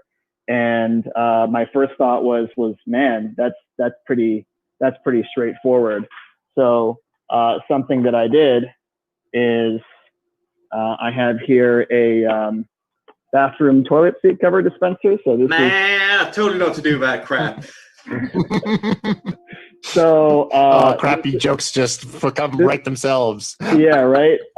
So this is something that, like, you go into a stall and like it would just dispense like those little paper covers. But earlier, Chrissy, you were showing off your copper tape thing, and you're like, oh, it's so it's so ugly or simple. I'm like, no, like the copper tape antennas are my favorite antennas, because what I have inside here is actually a copper tape antenna that replicates the original design. And I found through empirical testing that it actually gives me the same range as the original reader did. Yeah, you can do a lot with a crappy antenna as long as the rest of the circuit is is well matched to work with it. Yeah, exactly. You need to tune the overall circuit, and again, you can use capacitors to change the tuning. So just get an LCR meter, and you can build an antenna for any frequency. So, and do the math. There's calculators that will tell you I forget what it's three values you have to put in and match them, and one of them length of the coil. So there's also these these smart, I don't know if I have mine here, the nano VNCs. Have you seen those? No. They're small antenna analyzers, actually, a small little unit. Super cool. Yeah, if you haven't seen those, they're really cool. I have one somewhere around here. It's actually another one. We call this place the Republic of Gadgetstan because we've got quite a few gadgets around here. But if any of you have those, that's a really cool little device for antenna characterization. Yeah. So much of this antenna stuff that I would love to have. Sorry, you go. Yeah, you showed very interesting design for antennas. It's green. We can't see. Yes. Well, it's your background thing that goes away. Yeah. So well, the antenna designs for UHF or things like that, we can have very innovative designs indeed. But here we are playing mostly with magnetic field coupling, and we want to pick up the magnetic signal instead of the electric field, and because of that, all designs are basically these loops. I've never seen really other design to pick up a magnetic field. I wonder, could you build a polarizer to squash the electric field if you had essentially a grid of a conductor to pick up the E field based off the polarity, since your H field would be like that? I wonder if you could then increase your pickup on the magnetic side. No idea. That's an open question. I mean, it would be like putting a polarizer in front of a light, right? Right. What you need is if when it comes to RFID and the near field, if you consider the bandwidth, you can have a high Q, and you get a good reading distance because you can power on through the magnetic coupling the tag. But the communication back also demands some bandwidth of it. So you need to collapse the field in order to make it work better. So you can either get a good reading range, but you can't usually get both reading and writing range when it comes to LF, and HF is the same thing. So you can squeeze out distance to read things, but it's not always that the tag you can pick up the signal back from the tag.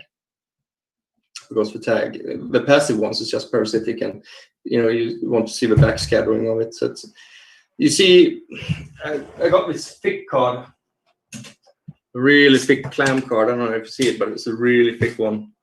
And this is Chinese one. It's like EM4100, and they say we can read this one from 20 meters away with this big antenna and high powered.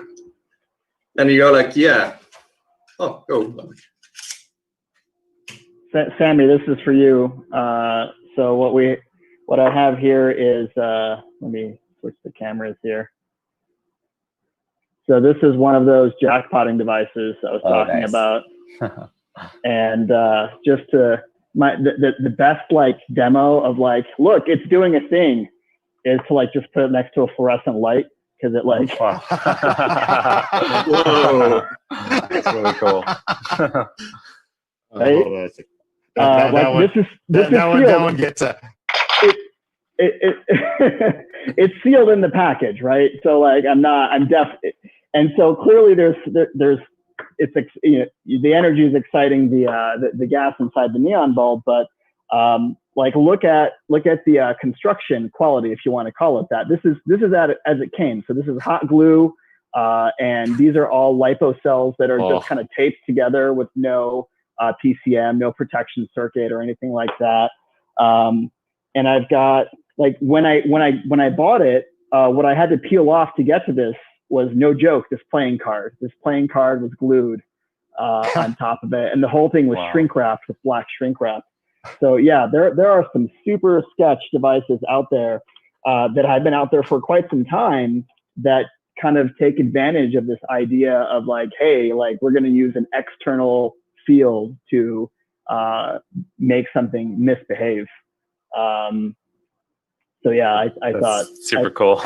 Right, isn't it? It's like right in line with what you're talking about, but sledgehammer equivalent, right? Like, yeah, I mean that's so interesting that works well on things. I mean, just any type of fault injection is amazing. That yes, or at least it's amazing that we can do it so many times automatically that we only need the one time that it works, even though that's such a low likelihood. But with on repeat so quickly, it's irrelevant. But to drag us back to a specific RFID / access control question, have you ever tried implementing that in a very controlled? I mean, we've messed around with. You mentioned the sort of Wigand vulnerabilities in your introduction, but we always did that by interrupting the Wigand wires and man in the middling them. Have you ever tried just injecting raw signal onto a Wigand or some other back-end interface? So that is an interesting question. So that's actually something that I've been speaking with someone about, and I want to investigate further, both detection and injection. Obviously, detection should be possible. Injection, I have not personally tried yet, but I feel like it should be possible. That what's difficult is that with Wigand, I know like most of the folks here know, but for those who are like listening, Wigand is a signaling technology where it's 5 volt high, and then you pull it to ground when you want to send a bit. So I think what's difficult is how do we do that, right? How do we simulate a dip in voltage, not necessarily an increase? So that's interesting. Here's something else that's interesting. Not related to the Wigand side. God, there's so many things in my head actually. Okay, so related to Wigand, someone has told me that you can clip onto an entire bundle of cables that has Wigand in it and read the Wigand data. And what I'm struggling with, and maybe some of you folks here can talk through this if you have an idea.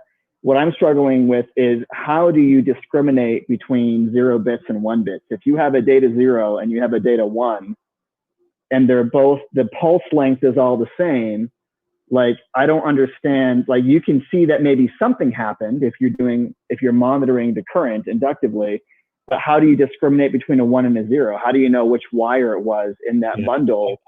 I would guess you're getting, because of positioning, if you're doing super accurate sampling, you should. But you have to know where those wires are physically. No. You'll get 2 slightly different strength signals. So one of your pulses, if you put them on top of each other, one peak higher than the other. Right. And then you only have 2 codes to choose between. Yeah, and you can, because of the Wigand parity, you can actually figure out which way round it is. Okay. So that sounds valid. That sounds like a valid method then. Have you done that yet? I haven't actually tried that. I've done sniffing the individual wires, but I hadn't considered that problem. And that sounds like a fun project.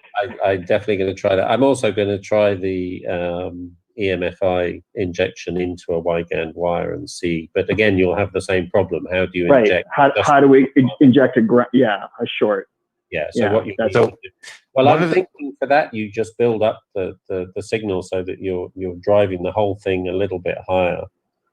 You drive the ground plane high so that the +5 becomes a 0, right? Oh, I see. You might have a problem frying other parts of the circuit if you actually drive the ground plane to high voltage. So access control systems tend to be fairly tolerant because they run. Yeah, they tend to be pretty beefy.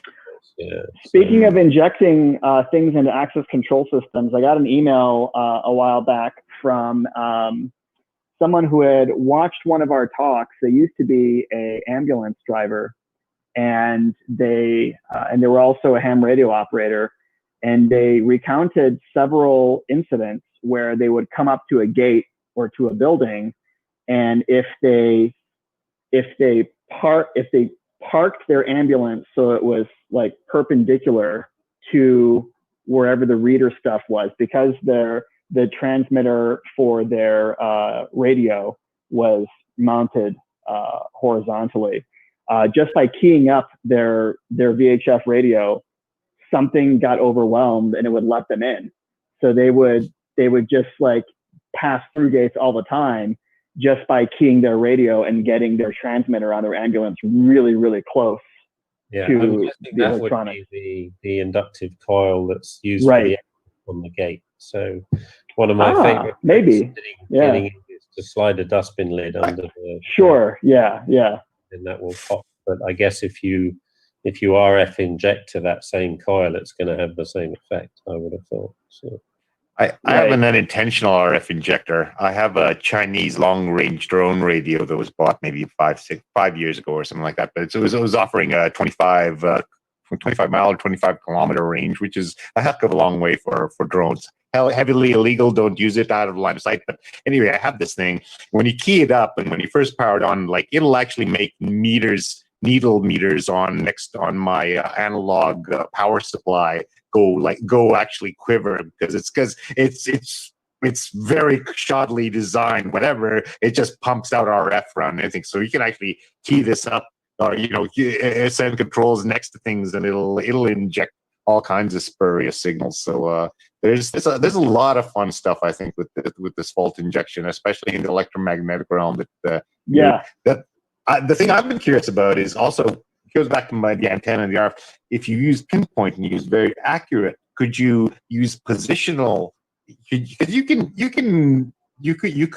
theoretically use two radio waves and kind of actually inject the signal into an actual positional point. You could actually pick a wire and put a pulse right there at this particular spot. And I take a lot of math and stuff, but I think there's a lot of this is a fertile playing ground for a long time. Wow, kind of interesting, that concept. But the fault injecting idea with this RFID concept, you have a device at your Babak, the NFC killer. Yeah. You have it available there? Yeah, I do. I love this, by the way. This is awesome. Is there a practical use for an NFC killer other than killing NFC? Well, yes. it works against readers as well, apparently. Apparently, readers doesn't like high pulses anyway, so yeah. Yeah, that's probably not going to do your access control system much good if you whack a few 100 volts down it. So Iceman, was the question if it lights the light? What do you want to do with it? Do you have still so you can see how it pop the cards? Do you have some extra cards to show that? Sure. I don't know if the camera will see the flash of the blue light when we kill it, but we can try. All right. So I will, since we have it out, I will try it with the fluorescent light and see if it does anything first. So let's turn it on and make sure all of my important shit is away from it. All the box marks and readers. Let's see here. This is where the camera disappears. Yeah, no, so nothing for just a fluorescent light, but yeah, I have a couple cards that I can grab here. Yeah, we used to use devices like this when my first job was a TV cameraman in a studio in the 70s, and they used to have these giant pulsing electromagnets that you just sit your videotapes on top of, and they would just bulk erase all the videotapes. So you just like stack the videotapes on this giant pulsing electromagnet, and it would slowly erase the magnetic tapes of all the videotapes. Yes, I had one of those for backup tapes, and my favorite thing about it was it had a little sticker on it saying, "If you have a pacemaker, do not come close to this." But it was written so small, if you have a pacemaker, you would have to like lean.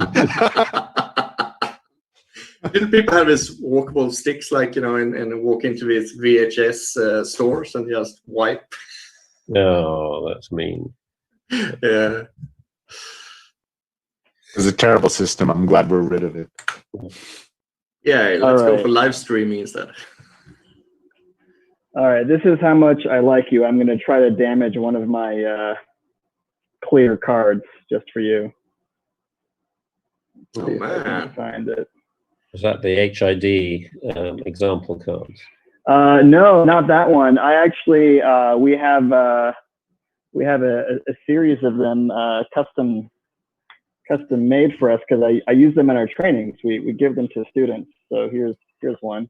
Isn't it easier with you if you take a white one because you see the spot on it? No, well, no, because if we want to see it spark, we want to see the chip, right? Right. So like this is an S50. So this is a Maestro S50. Nice branding there. So what we'll do is, I don't know if the frame rate's going to be high enough. What do you, Phillippe? Which side do you think we'll see a better spark on? On the epoxy side, probably, or on the? I have no clue. I never tried that. All right. Guess we'll see. We'll try this side first, and I'll kill another one if necessary. So we'll do on 3. 1, 2. Nope. Let's try. Oh yeah, other side. I can definitely see it's discolored. All right, let me get a different one. So that's dead. Bugger. Oh my God. It's all for science. Demo. Yeah, It's all you're an for science. expensive man to know, Iceman. You should only know. Find my cache of these. Oh, I have one that's not printed yet. I haven't put this one through the card printer. So there we go. So right now it's all black. We might not see a spark, but we should see it discolor, because there's enough energy actually that causes the epoxy to crack a little bit. So we'll do it on 3. 1, 2. Yep. We saw flash. We saw flash. Yeah. Awesome. Yeah. So epoxy, man, that was cool. They are. That was cool, actually. We tried it when we tried. I think we put like 15 cards on it, and we wiped all 15 like that. And you put one card, you could see it always like jumps like this because Here, we'll do one more, just in case anyone missed it the first time. So 1, 2. There we go. That was a good one. Yeah, that was a good one. Yeah. That's a money shot, baby. So it's all because of lipos, right? The power density there lets you punch out those pulses, like the it's they can put out insane amounts of current. So you know how much current that's producing? Since I have the camera, I'll do a quick stupid demo of this. It's because it's related to access control systems. So here's an example of a basic electrified strike. So normally you'd have to power it with 12 volts so you can retract this, right? But what we have here, this is a mag switch. These are, like, if you like magnets, these are one of the coolest fucking things that you can play with. So what's cool about this is right now, like you'll notice it's not magnetic at all. This is a mechanical only magnetic switch. So the magnets inside are oriented in a way that you can turn it on and off. So right now there's like there's a loop. So all the flux just kind of loops in on itself. So you don't actually externally have any magnetic effect. But if I rotate this clockwise, it becomes something with 400 pounds of pull force. So like if I do this, like you'll see it like picked it up pretty quick, and I can again turn it off, right? So it's really, really strong. But what's interesting is if I have it on, and we pretend this is mounted in the door, and we come up on the door frame and we do this. If I have the right orientation, there we go. Huh. So you've just moved the thing that's being moved. Yes, yes. So what's really interesting, I'll grab a screwdriver super quick because there's only 2 screws to unscrew it. I finally What's got interesting delivery is, of coffee. what's that? You got coffee, that's what. I finally got some coffee delivered. Ah, wonderful. Family took mercy on me. They must be awake now. It's very early. Most of these devices actually have a mechanism to try to make this more difficult. It's supposed to be impossible. And this one does too, but it just doesn't work very well. So here we have, let me change the brightness. There we go. So here's our solenoid that normally would, when you power it, it would pull this pin in, and then this moves out of the way, which allows us to retract that bolt. So these 2 pieces, they look like they're plastic. They're not. They're actually made of steel. And normally, let's see if I can increase the, whoa, too much. And the brightness, that's the max. Okay. So normally, I don't know if you can tell, there's like a little hook there. So it catches. So if I just bring a magnet like from another orientation, that was not a good example. I need a permanent magnet to do it. But anyway, these 2 normally catch against each other. But if you have the right field orientation, what happens is only this moves away, up and out of the way, and then you can press in on the latch. Those of you who have eagle eyes watching will also note that there is a giant gap between this plate and this. So you can literally just stick, you can just stick a pick tool and come in. There it is. You can come in and just basically push this this bit here up and out of the way. And I'm trying to do it left-handed, so it's really, and I'm watching the camera. God, that's awkward. You get the idea. Hold on. We get the idea of it. Yeah, so you just push it out of the way, and bypass it that way. So this is, again, this is just tip of the access control stuff that we've been seeing in the field. So like literally every component of the system you look at, you're like, oh my God, there's like 5 different vulnerabilities just for this one thing. Yeah.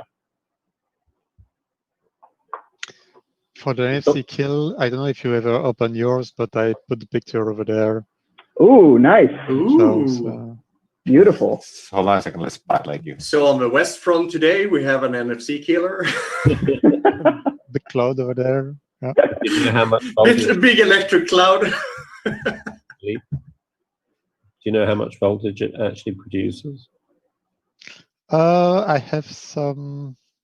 I don't know. I don't have a calibrated antenna to really check the field. Just connect it to your oscilloscope, Phillippe.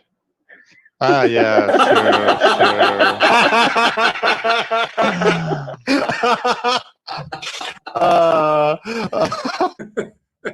Yeah, let's do that. So don't try this at home, kids. Wait, this one, yeah, this one shows the pulse that you get. The image is much smaller than, yeah. So that's the pulse that you get over there, like 80 kilohertz pulse. Nice, that's pretty. Yeah, so much nice pictures, Phillippe. The answer to your question, Adam, is how much current you get out of those lipos is roughly about state of the art these days is 35 to 65 C, where C is the capacity of the battery. So if it's an 800 milliamp battery, the nominal C rating is, or an 800 milliamp hour battery, its nominal C rating is about 800 milliamps. So 1,000 milliamp hour battery will put out 1 amp C. So it'll do 65 amps basically out of a little tiny battery like this. So, like 1,000. So if you get a big one, which is like 5,000 milliamp hours or whatever, those things can put out 300 amps, something like that. And if there are multiple cells stacked at like 40, 70 volts, you can get like 9 kilowatts out of a single battery pack. So, nothing. There's some substantial amounts of power you can really dump from those things. Pretty scary. Do we, by the way, do we have access to any kind of audience question? We do. Let's check this out. Let's do that, because we have only. We've actually had a hard. We seem to have dropped off, but we had a hardcore crew of folks watching us all night. We about 20 or 30 people, so that's quite good. Or at least on this thing. I don't know what we have on the website. I'll give you guys some stats later. But let's go see what's in the Discord real quick here. See what folks have said. That's one of the problems I've found with the current new normal, as we like to call it. There are so many communication channels now. I'm just it's finding it really like we had trying to get a hold of each other, right? Which way do I message you? Which one am I reading right now, right? We ended up using 3 different ones. So we're like Twitter, Messenger, and Discord, and it's like pick a channel. Cool. Discord is quite good nowadays, I must say. Discord's. I wasn't a huge fan when I first came across Discord. As I described it to Dragos, it's the bastard child of IRC and Slack. Yep. Agreed. You can't help but love it. But once you've used it in anger, I mean, it worked really well during the DEF CON virtual event, where it was nice being able to hop between channels where you had like video groupings like this. Right. But you could just hop between them and jump in and out of. They really have figured out the sweet spot of what features to hold back in exchange for money, in terms of like. So this Discord has one huge Achilles heel, though. It's an accessibility nightmare for anybody who's sight impaired, or for anyone who's using reader software. That's my one big beef on it. But it's got so many knobs and things, it makes all us old IRC heads happy. Lots of customizations, bots. The other problem it has is that the bots, the service model they use for the bots is you have to have a bot online all the time. You can't just have it instanced by request, and so the bots are a little resource intensive and costly.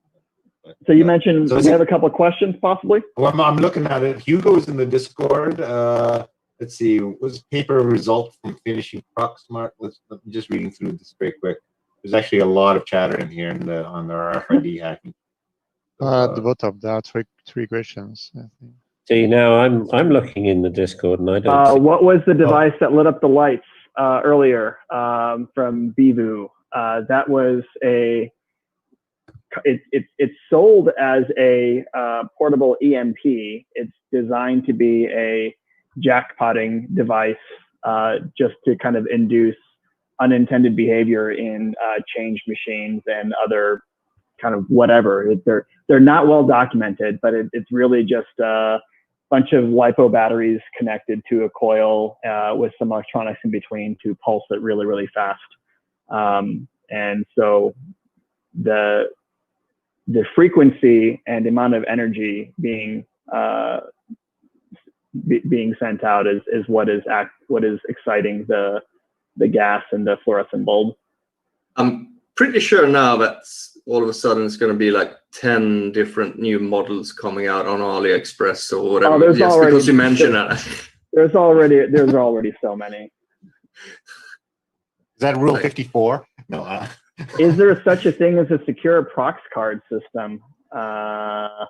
Depends on what you mean by prox card system. So a lot of folks. And secure. Well, yeah. Yeah, exactly. Yeah, great call out. So a lot of people use the term prox as short for proximity. So like, if that broadly describes all RFID cards used for access control, I never say that there is anything that is 100% secure. There's just stuff that's been broken and stuff that hasn't been broken yet. Those are the two categories that you have. That's it.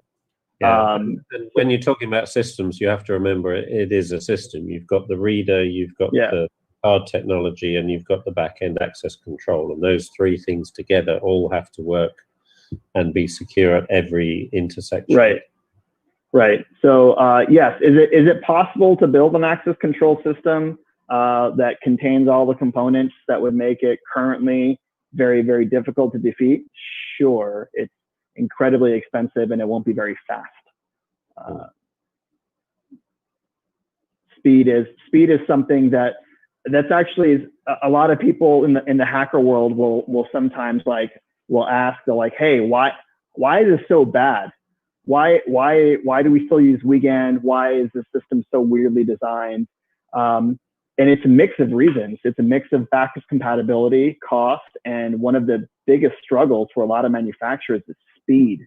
So you're not working with someone with just a door.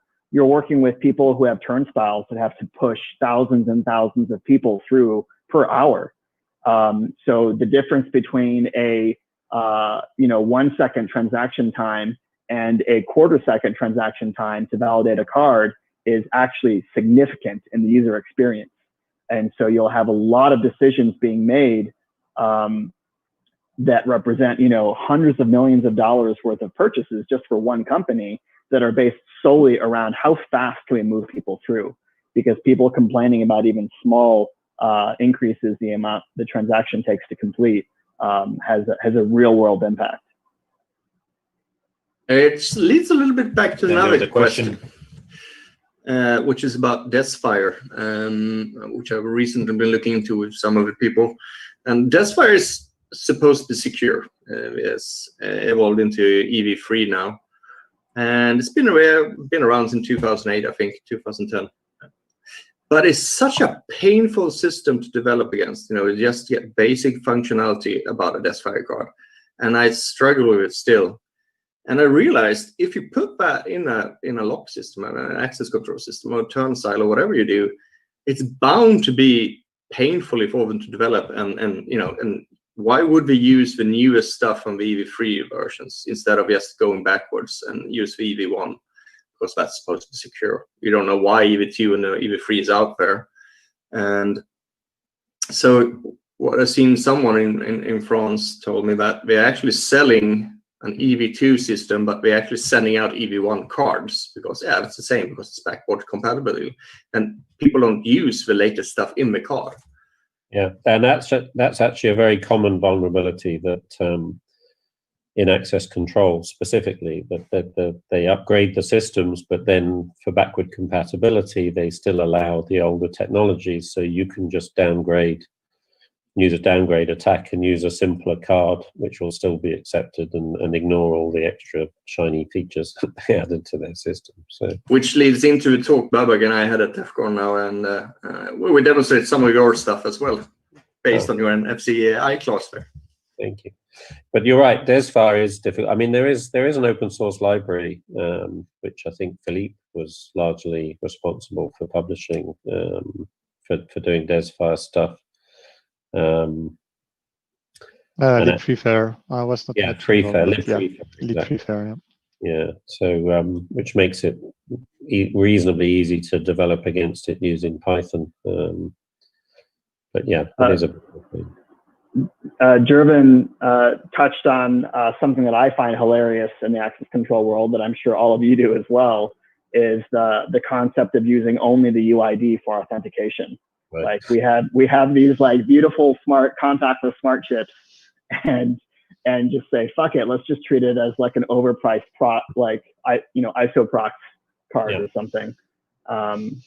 We sell more of it. So why do you call it Laserway? Because we sell more of it. Yeah, I mean, I've seen single sign-on offerings where they say they support Desfire, and when I've looked into it, they're like, yeah, we can read the UID from a Desfire card. I've seen commercial card readers where you look at the spec sheet and for like what technologies it supported, and you're like, oh, it supports iClass, and then you look at the fine print, and then in parentheses it says CSN only. Like, no, I mean, that's due to licensing, because you can't. If you implement iClass's proprietary protocol on top of 15693, then you got to pay them. Right. Yeah, but we've open sourced it now, so anyone can. Speaking Yeah, of which, when it comes into Samy's lock system, Yeah. There's I'm a co-founder of OpenPath, physical access security system, and like actually I learned a ton from Babak just chatting with him over the past few years, and he made really good points earlier tonight, which was these various issues. And to me, I bucket vulnerabilities in two areas. There's vulnerabilities that are like bugs that are someone coded something wrong or didn't expect something, and there are bugs in the system, and you can fix that. And then there are vulnerabilities that are architectural, which is like using weekend or putting secrets on the unsecured side of the door. Things that maybe today you have no way to extract from that SAM or HSM, but tomorrow you will, especially when you have people like Adam running around with electromagnets. It's just dangerous when you give that guy a CNC that he built. So really just trying to build a system that is at least architecturally is sound. I'm sure is not perfect, but kind of what Babak was saying is that there are no secrets on the unsecured side of the door. Everything is inside. The readers themselves, although we never recommend anyone actually use cards, because even if you take Desfire EV3 today with the highest cryptography and using AES-128 on there, you are still using symmetric cryptography. So there's always a key on there. You have to do some negotiation. There's also a privacy aspect of now, if you want to have diversified keys, then you have a static UID on the card. So either you're revealing who you are everywhere you go, or you're using the same key to decrypt lots of different cards because you're using a random UID. That can be randomized, actually. Yeah, Desfire has a mechanism for that. You can have a random UID and you can authenticate and ask for the real UID. So they have that. But that's the problem, is that if you're doing that, then you have to use the same key. You can no longer use key diversification. So you can do secondary. So you can use that to get the UID to then do your diversification. Right. But then you're back to what Babak said. There's a timing thing that it all takes. Right. So it's all what I struggle with, Samy, with any kind of one of the reasons that I still advocate for card technologies is that even, and this is just my opinion, even with all of the limitations and problems that we've seen over the years and still see today, like for me, I look at, like, say, a mobile device, I look at a phone or a computer, and that has far more attack surfaces than a Desfire EV2 or EV3 card, from my perspective. So in terms of how hardened something is to attack, the risk of having malware on someone's phone or someone's mobile device, from my perspective, is far higher than the risk of someone cracking Desfire EV3 and using it successfully against a particular card. So in my opinion, the cost of attack, the cost of execution for an adversary against a modern high security contactless smart card is far higher than against a smartphone. I 100% agree with you today. Once someone cracks Desfire EV3, that means every EV3 out there is cracked. When someone cracks and finds an attack on your phone, you download the update while you're asleep and you're fixed the next day. But to break a card, in most cases, you still have, there's a proximity issue, right? Your card, your badge is not always internet connected. Your phone is. So like it's a matter of where you want to move your risk, right? And actually, you can think about. I mean, you need to get away from thinking about the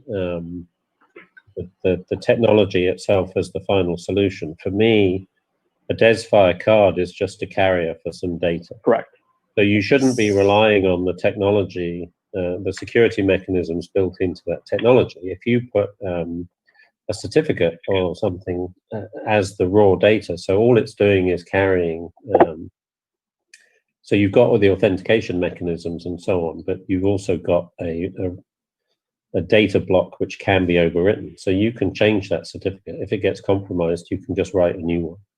So it's layers. But again, it's a question of cost of development, cost of in time of processing all of that data when someone holds the card up to the reader. So the more data you put on it, if you think about a passport, when you present your passport to a reader at a border, it takes some time to read enough data off the passport in order that passport can do its job as an electronic identity. You know, it has to upload an image to bootstrap the facial recognition. It has to upload certificates to check the signing and so on. So there's a ton of data on there that needs to be copied, and that takes time. So that's the problem. I think that once these things get fast enough, you can forget about the onboard technologies and you can start to do much more secure end-to-end security rather than, you know, rely on the device itself. So.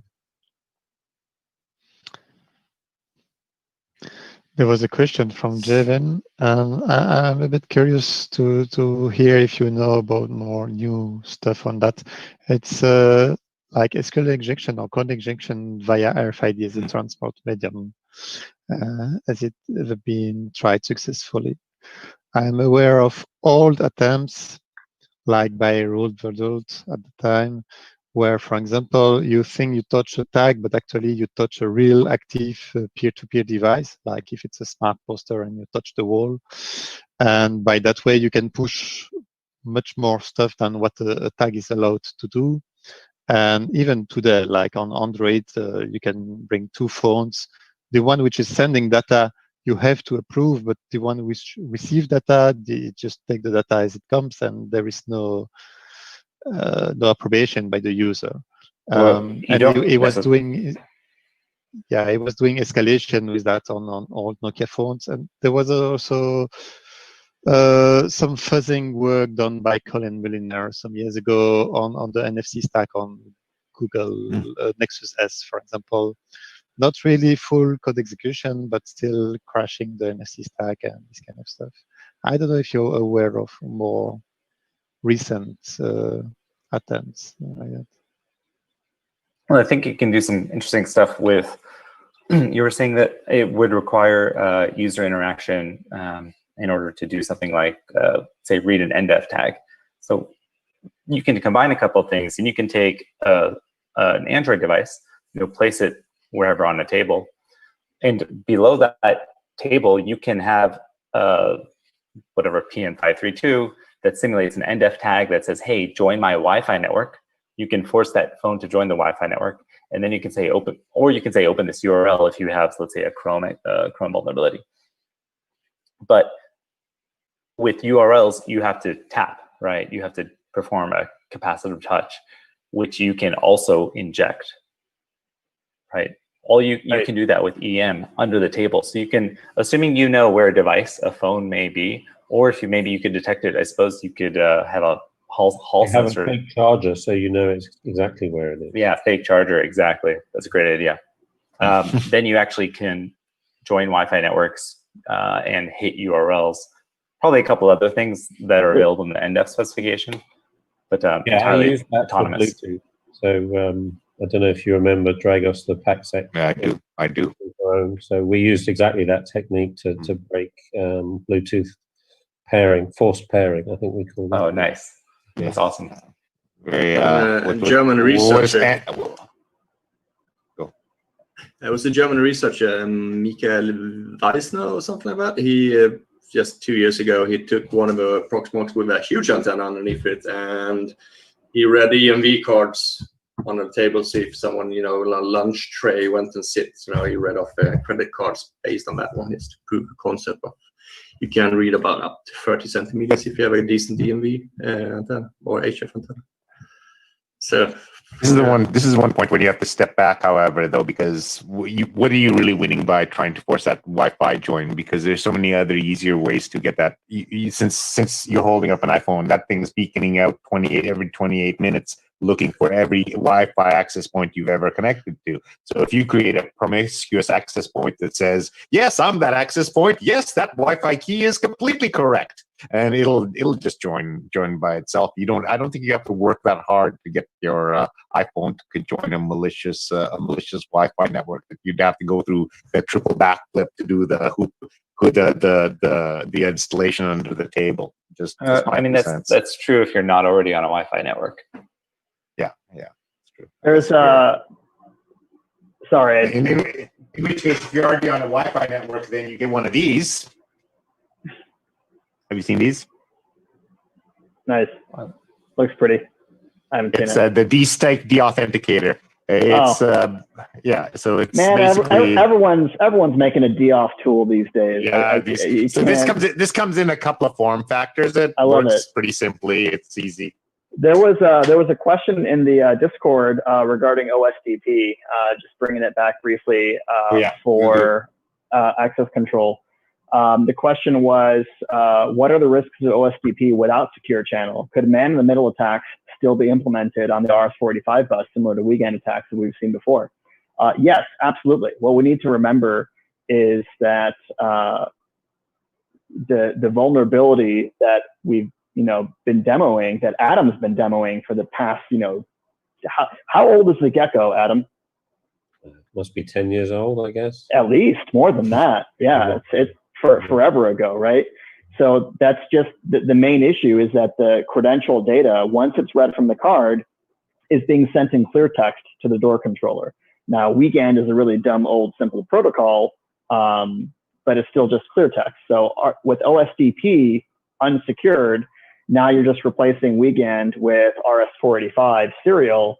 But if it's still clear text, you can still do really almost anything you want with that data. You can intercept it, you can replay it. The difference is you have to do it within the OSDP spec. So the OSDP spec does have things like message counters and other stuff. You do have to, like with weekend, you can just clip into the same wire and you can replay the data. You don't have to be a true man in the middle. You can just be a man near the middle or on the middle, whatever you want to call it. But with OSDP, you would have to sever that connection because you would have to kind of be a repeater. You would have to repeat message, and you would have to, if you want to inject a message, you'd have to grab the right message counter and do all that. But it's totally doable. And in fact, we've already done it. So man in the middle for OSDP, we've already done. It's not difficult. What's more interesting is looking at vendors who implement secure channel incorrectly. So for example, in the earlier days of OSDP, I remember asking a couple of vendors like, hey, do you guys support OSDP yet? Because I have clients that would like to know. They would like to buy OSDP products that do secure channel. And they said, oh yeah, this was a big company. And I won't name drop them because I don't think it's fair.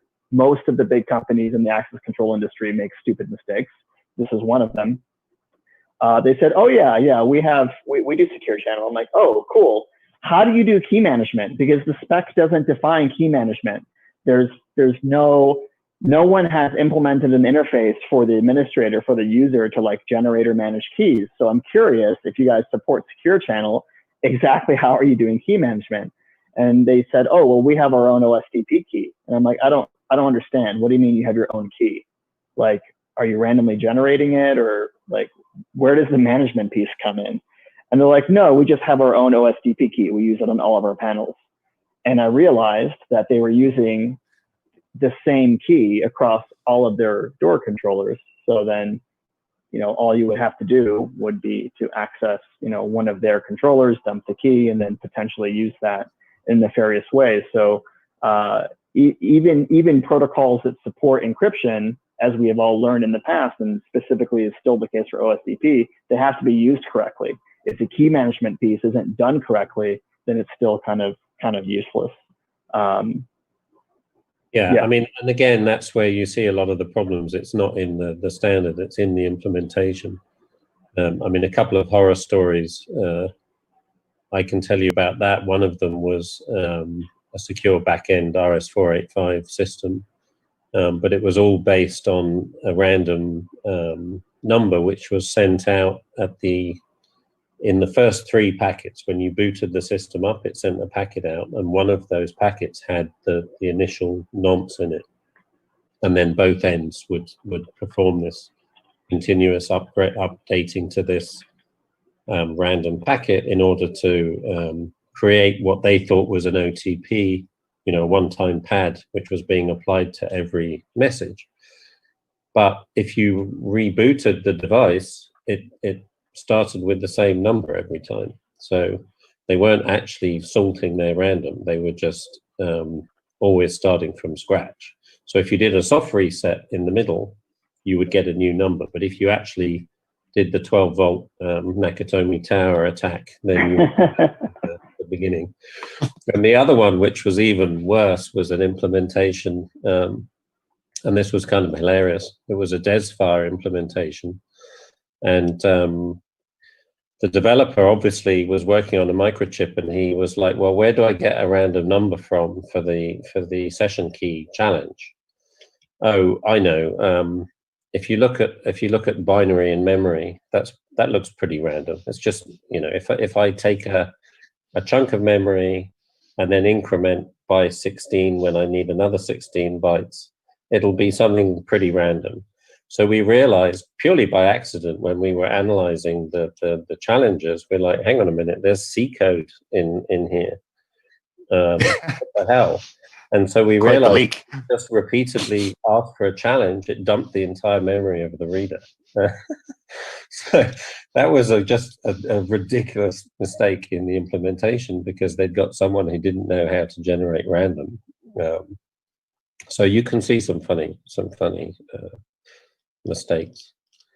If we've got more questions, we should go through them. But if we get to the end of those, I want to just do a quick round and have everyone tell us your favorite war story. Yeah, there was one more question I want to answer, and then I'd love to do war stories. So YAPSEC had a great question from their foster kid. Can we use the magnet switch for the same havoc as EMP on the readers? Yes, but there's a big caveat. So a normal reader, no, because a traditional reader in an access control system is actually very, very dumb. It's an interpreter. It reads a bit of data off the card, sends it to the door controller. It can't make any logical decision. It's not in charge of anything. Where that changes is any kind of standalone keypad. So this is an example. So this is an example of a standalone access control keypad. So this is a HID entry prox. And here is a key fob this has been programmed for. And I have this is a device that has all the logic for whether or not you're authorized inside in the reader. Already, you must know this is a terrible idea, because you can just take this reader off the wall, short the wires, but you don't even have to go that far. So anyway, we have the fob. This is how it normally works. So I have it set up. So this is beeping, and it shows us that that relay has flipped when it's active. And so this would normally be connected to an electrified strike, right? But we don't have that. We just have our multimeter here at the moment. Now, what's interesting is that this has to have in it a relay to do that. And most readers, most standalone readers, for cost reasons and for current carrying capacity reasons, don't use solid state relays. They use traditional relays, which basically inside, you can imagine there's like two little like pieces of real thin metal, and they either contact or don't contact. Well, because they're ferromagnetic, you can actually control that with a magnet as well. So here, again, we have our setup, and I'm going to turn on the switch. And if I come in on the right side here, and I move it, there we go. So now I've activated the relay just with a magnet from the side, right? So the door is open right now, the door is closed, and you'll notice like this never changed state, because this doesn't even know that you're mucking with the relay, because you're not doing anything with the logic. You're not inserting a credential. You're not playing anything kind of WGAN stuff. You're just taking this magnet and activating the relay. And this attack works on almost any standalone access control pin pad. This is just one of them. We've tried them against tons of them. And yes, it can work. You just have to understand what you're doing with the magnet. It's not random. Nice. Any further questions? are there any large brands or manufacturers that do access control without any major flaws or issues? I will answer this because Samy can't without feeling like he's being impartial. One of my favorite companies out there for access control is actually a company called OpenPath. It just so happens to be Samy's company. I don't get a kickback for that. One of the things that I appreciate the most about their particular security model is that it was designed kind of from the ground up with a hacker mindset, because surprise, they have a hacker working for them. And so they, not having to be backwards compatible with a bunch of old horse shit, they just kind of built everything from the ground up. And that's not to say that they don't have issues, because I don't know. Every security system has an issue, right? It just either it has been found or it has not been found yet. But in terms of commercially available access control systems, if I had to pick one that sucks the least, I would look at personally OpenPath. You're so bought. Oh man, you get paid. I don't. It's I true. don't. It's true. He isn't. So. And I don't. there's a strap line for your marketing. We suck the lead. That's the most I can say, right? I'm being like, this is a hacker conference, right? So like, you gotta be honest. I'm covering my bases. For that sucks the least. Access control as a whole sucks. Why? Because at the end of the day, you're still dealing with relays and electrified strikes and maglocks, all shit that you can break easily, right? But if you're talking about the credential piece, like the most you can, like what the low-hanging fruit is, yeah, like it's a good place to start. There's probably others too, but that's the one that comes to mind. And I'm saying that as someone who's walked around trade shows filled with hundreds and hundreds of access control vendors. And yeah, in my personal opinion, at the moment, OpenPath sucks the least. Yeah, whenever we wanted a good laugh, we would walk around the trade shows. So I know exactly what you mean. But I think we've been running for quite some time now. Yeah. I want the last 15 minutes to do a quick round and do some war stories. Chrissy, we haven't heard from you for a while, so why don't you? That's give fine. us- Okay, yeah. So I guess training the guys, doing some workshops with them, close protection guys. It's always fascinating seeing their responses to things. And especially by one of their own, because I would roll up onto the course. And so before the RDV4 came out, some of the other products were quite big and bulky. But what I did is I created my own, like, we called it the purse of pawnage, a little purse that had a reader inside it, and it was adapting an old HID reader into a purse. So being able to walk past them and do something very discreetly, I think really surprised them. And it kind of brought it home to them, because guys like that, they kind of need to know. And some of them think it's all voodoo, hacker, as Adam would say, magical moonbeams, and it's never going to happen to them. So demonstrating things so in that way, I think is probably a cool thing to do. Yeah, it's always funny when you know, people think this stuff is all science fiction, but when you actually show them in the flesh and they go, oh, you can actually. Yeah. That's always good. Great. Thanks, Chrissy. Phillippe. I don't have much, I don't know, war stories. I can just also just, I'm not doing really much pen testing on the real premises. I can take my building as example. It's Fire, very secure. The reader just reads the UID. Okay, thank you. We've also DigiPass, where we get a keyboard. The company which is managing the building book me and say, oh, we should change the pin codes because it's SAMs in the wild. How can we do that? So, okay, I fetch a data sheet, say, well, I need the master key to change that one. Oh, we don't know the master key because, yeah, it was another company before. Well, okay, what's the default master key? 000? Okay, let's try 000. Ah, yeah, I can program a new pin. And it was like that for years.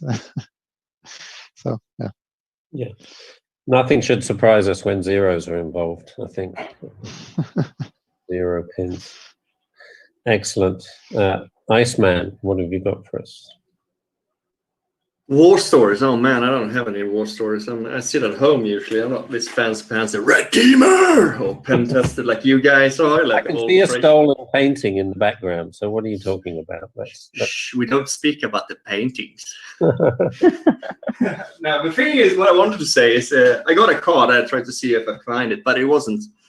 I was just doing some stuff just recently with Phillippe and stuff, and we were doing the EM4305 stuff. And I was checking things, and I was doing a script for Babak as well. And I was doing it, and I was using a test script, a test card. This is how it is. You know, you use a test card. I got it years ago from Series FFF. It's an I-class card. It's an encoded with a standard credential on it. So I'm like, great. I use it as a reference because I know the number on it, and it's printed, and I know it's an I-class. Perfect. So I run my script, and the HF LF search goes first. And I'm like, and it detects something. I'm like, fuck, is something wrong with my code? Because this is an HFI class card, you know? Damn, you know, so I sit and try to debug that crap. I'm like, this is odd, the script works. And then I have to go into the client, the Proximo client, and I look there again, it's like, what is this? Why does my tag answer to the LF commands? It doesn't strike me. I'm like, okay, it is a card, it answers to LF. Huh. So this card I had it for years is actually dual tech. Yep. Ha! I didn't know that. So I'm like looking more and it's like, yes, it's an EM4305, or that's what it got detected as. I'm like, okay, cool, because that's what we're working on right now. It's like, all right, cool. Put it on. And just by a fluke of chance, you know, like a week ago, we added some check keys dictionary thing. And so I'm like, let's run that then, you know. Pops out and, you know, a default key called props, you know, like, okay, it's an HID card then, yeah, but should be because the I-class, dual tech, EM4305, you know, and it's lockable, and all of a sudden we, you know, this tear-off attacks we can do, it's possible to do against it, and I'm like, all right, cool, but not that long, that time on that one. But all of a sudden, I have a card that I've been having for years. I realize finally I can say that it's a dual tech card, both LF and HF, and I can completely own it. And that's just come to show what you think is real in RF. It's just they hide things so much in it. And I mean, I tried to mention, touch base with this before, that there's dual tech, and Babak showed his clear tech with this. I even know that he has a free tech, you know, which HF I-class and LF in it, and some of them also, as you said, the UHF in it, and it's really confusing because it makes more complexity, and you don't know which system they're actually reading. Are they falling back from HF down to LF because that's stupid, or are they going up to you? You know, you don't know, and that's open up some more ideas and functionality. But it also touches base what Samy said in the beginning with if you don't have simple tools to look at it, you don't know where to start and, you know, see if it's secure or not secure, because first you need to know, easily query it and talk about it, like all of your tools that without them you don't have anything, you're like stuck. So yeah, that's fun. I see Babak has presented his card there. You can look at that one. Bright torch, that's what you need. You see, you should have followed Philippe's model of just shining a lamp through everything. Yeah, exactly. So they're very pretty. The HID demo cards are very pretty, I have to say. Agreed. It's not a genuine mag stripe on that one. That's four. Yeah. Things, because yes, it's a genuine mag stripe. Yeah, so there's 4 different things going on. And as a contact, so that's even 5 interfaces. Yeah, but for the demo card, because they already decided they spent enough money on it, probably. The contact is actually not populated. Cool. So, Samy. All right. Let's see. War stories. I don't know if I have any war stories. Well, there was an interesting time. I was doing some, this was maybe 4 years ago. I was just doing some research on vehicle attacks, and There's a lot of RFID in vehicles, if you're familiar with the passive entry and passive start, where you walk up to the vehicle and it's emitting at 125 or 134 kilohertz, but it's active, so it's actually communicating data in those. And those are all proprietary. Most of them are, virtually all of them are NDA chips, NDA ICs from large companies like NXP. So you can't actually get the data sheet unless you're NDA'd with them and probably a tier 1 car manufacturer.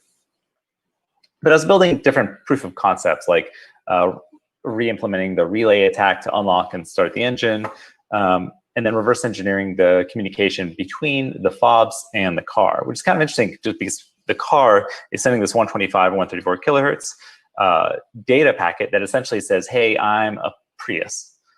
But it doesn't say which Prius. And I thought that was kind of interesting because that means that whenever a fob comes near, the fob says, oh, I'm a fob for a Prius, so then it responds with its identifier. So every fob is actually uniquely identifying itself to every other car that's the same model as theirs. So now you can actually trace people, you can actually track people. But that was an interesting note that I don't think anyone's demonstrated. But as I was doing this, and I was doing different POCs, an attorney reached out to me, which is kind of weird. And he's like, hey, you know, we saw some of your car research. We are doing an investigation. We'll pay you as a technical expert to be on this case. I was like, yeah, I'd love to learn more. And he starts talking about one of the car manufacturers I'm investigating. And apparently someone had been in that car, in a car by this manufacturer, had crashed, I guess was on the phone with someone and said, hey, there's like something wrong with my car. I can't stop. It ended up being a fatal accident. The family of that person is suing that manufacturer, and they have some evidence that shows that it was some issue there. And they rent a car as they're traveling. They rent a car. They have this evidence. Supposedly, according to them, the car got broken into, unlocked, evidence stolen, car relocked, no forced entry. So the question that just scared me. Like, I'm not talking to these people. People are dying and evidence is getting stolen. But the question is, who is it that can do that sort of stuff? I mean, there's they backdoored their own systems, basically. Oh, I have no idea, right? Who knows who's involved, and who knows if that's even true? But it's just a scary thought, and it's not the first time I got interested in car because of a friend of mine. Her car was unlocked, but I suspect that was a relay attack, where I don't think this other thing, if it were true, was. Interesting. Yeah, that is interesting. So, Babak. One of my favorite war stories is actually, admittedly, not a personal one, but one from one of my colleagues. But it's a quintessential example of like how wrong access control can go sometimes. So he was traveling with his government contact, to a military base to take a look at a problem that they were having with some of their systems. And his contact was someone relatively high up, but he was from a different base. And so when they got to the middle of nowhere and they got to the vehicle gate, on a whim, his contact presented his badge from his other base, because like, oh, maybe I have access here. And he presented it, and the reader turned green. They get armed, moved up, and he's like, oh, cool. I'm more important than I thought I was. And they go in. They show up at the building they're supposed to be at, and they are confused. The people, the base is confused, but things go on. And as they're there, the shit starts hitting the fan of like, how did they get on the base? Because that card wasn't supposed to have access. And they went back and started testing it, and they found that in fact, any card raised the vehicle gate. And they're trying to figure out what the fuck is going on. And it turns out that for like anyone who has used a card reader, who has used an access control system, is used to presenting a credential and having the light turn green when you have a valid credential. Well, remember, the reader is not doing anything smart, like on the logic side.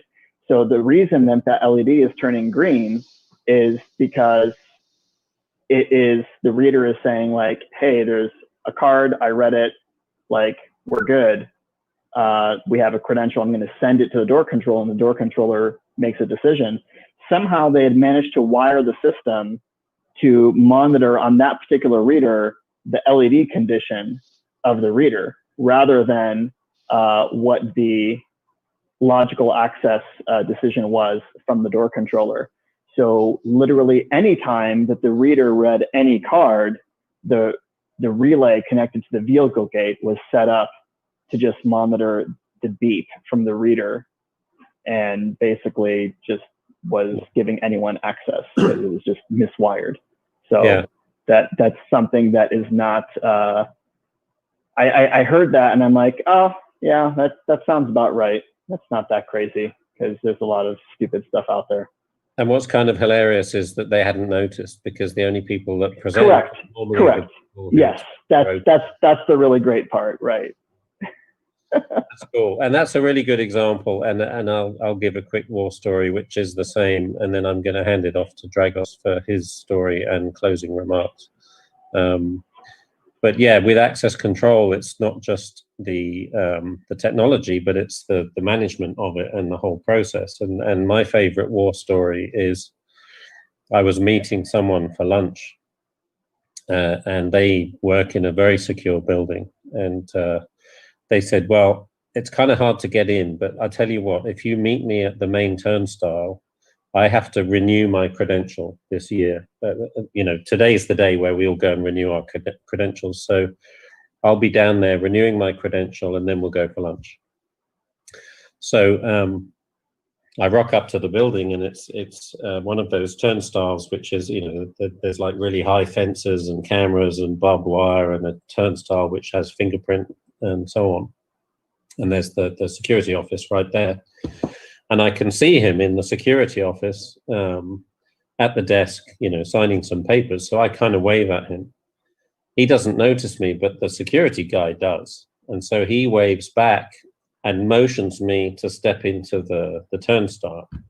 So I'm like, okay. So I step into the turnstile, and he motions me to put my finger on the fingerprint reader. So I put my finger on the fingerprint reader, and then he pushes a button to let me in, and I walk in, and he says, hands me a sheet of paper and says, fill that in and sit there so I can take your picture. So I fill it in, sit down, he takes my picture, and he says, well, I've got your credential from the turnstile when I let you in. Here's your access card. Thanks. And I say hi to my friends and say, hey, you ready for lunch? Let's go. And yeah, they issued me with an ID just because I showed up at the right place at the right time. And no question, who are you? Why are you here? Just use your card. So did your friend find out? Like, did you tell your friend, hey, I was issued this ID, what happens to it now? Oh, he watched the whole thing unfold. He was killing it. Played along perfectly. He was just like, this is normal. We both came to renew our IDs. Let's go. And he even let me keep it. So get out of here. Now you're just bragging. Yeah. That was cool. So that's my war story. Dragos, we're going to hand off to you, and then you can give us some closing remarks. And you're muted, by the way. So I've got a great follow-up on that, because this story. So I don't have very many RFID war stories, but I do have one, and this is kind of a fun one, because this is the first. It was a pen test. I was being hired by this company, and they had some servers in the colo, and I was asked to look at all of the security for the colo and all of it. And I was really excited, because this was the first time, I think it was a Proxmark 2. It was one of the first times I was going to get to use my Proxmark in actual anger and actually do some stuff with it, because they were using very simple tags that were able to be emulated by. So I was all ready for it within my backpack. We're going to go tour the facilities, and we get there, and we get to the facility, and I was like, oh, okay, this is gonna be fun. I can impress this customer because I've got my Proxmark in here. And we get there, and they have a second layer of security, which they didn't tell me about the interview, which is a handprint scanner. And I was like, ah, crap. Okay, so I can get past the handprint. How do I do this handprint? And so I'm looking around and going, oh, okay. So, my hopes were kind of dashed. And then I look at this entryways that they have for the colo, and they have these big steel bars. They have the first layer gates, which is the RFID tag. The second layer gates, which is a handprint scanner. But this steel gate, I'm a skinny guy, and there's a gap like it's about this big between the wall and the edge of the steel gate. And I could just go around to the edge of the steel gate and kind of squeeze past it and get past the whole thing. So I didn't need any of that stuff. We could just like squeeze. It was just like the stupid to go back to what Chrissy was saying. It was just a stupid physical problem. You got the expensive security, but they didn't put in the extra bar that would have stopped you from squeezing in past the fence. So it just kind of made you around and wave at them from the other side.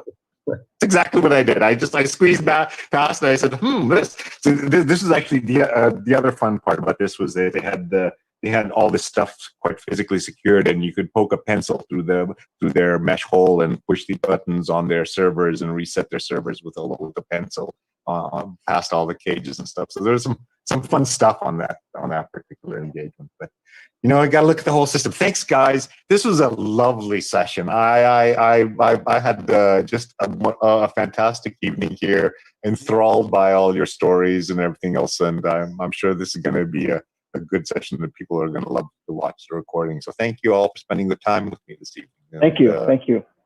Yeah, thanks everyone. That was a blast. And thanks everyone for joining.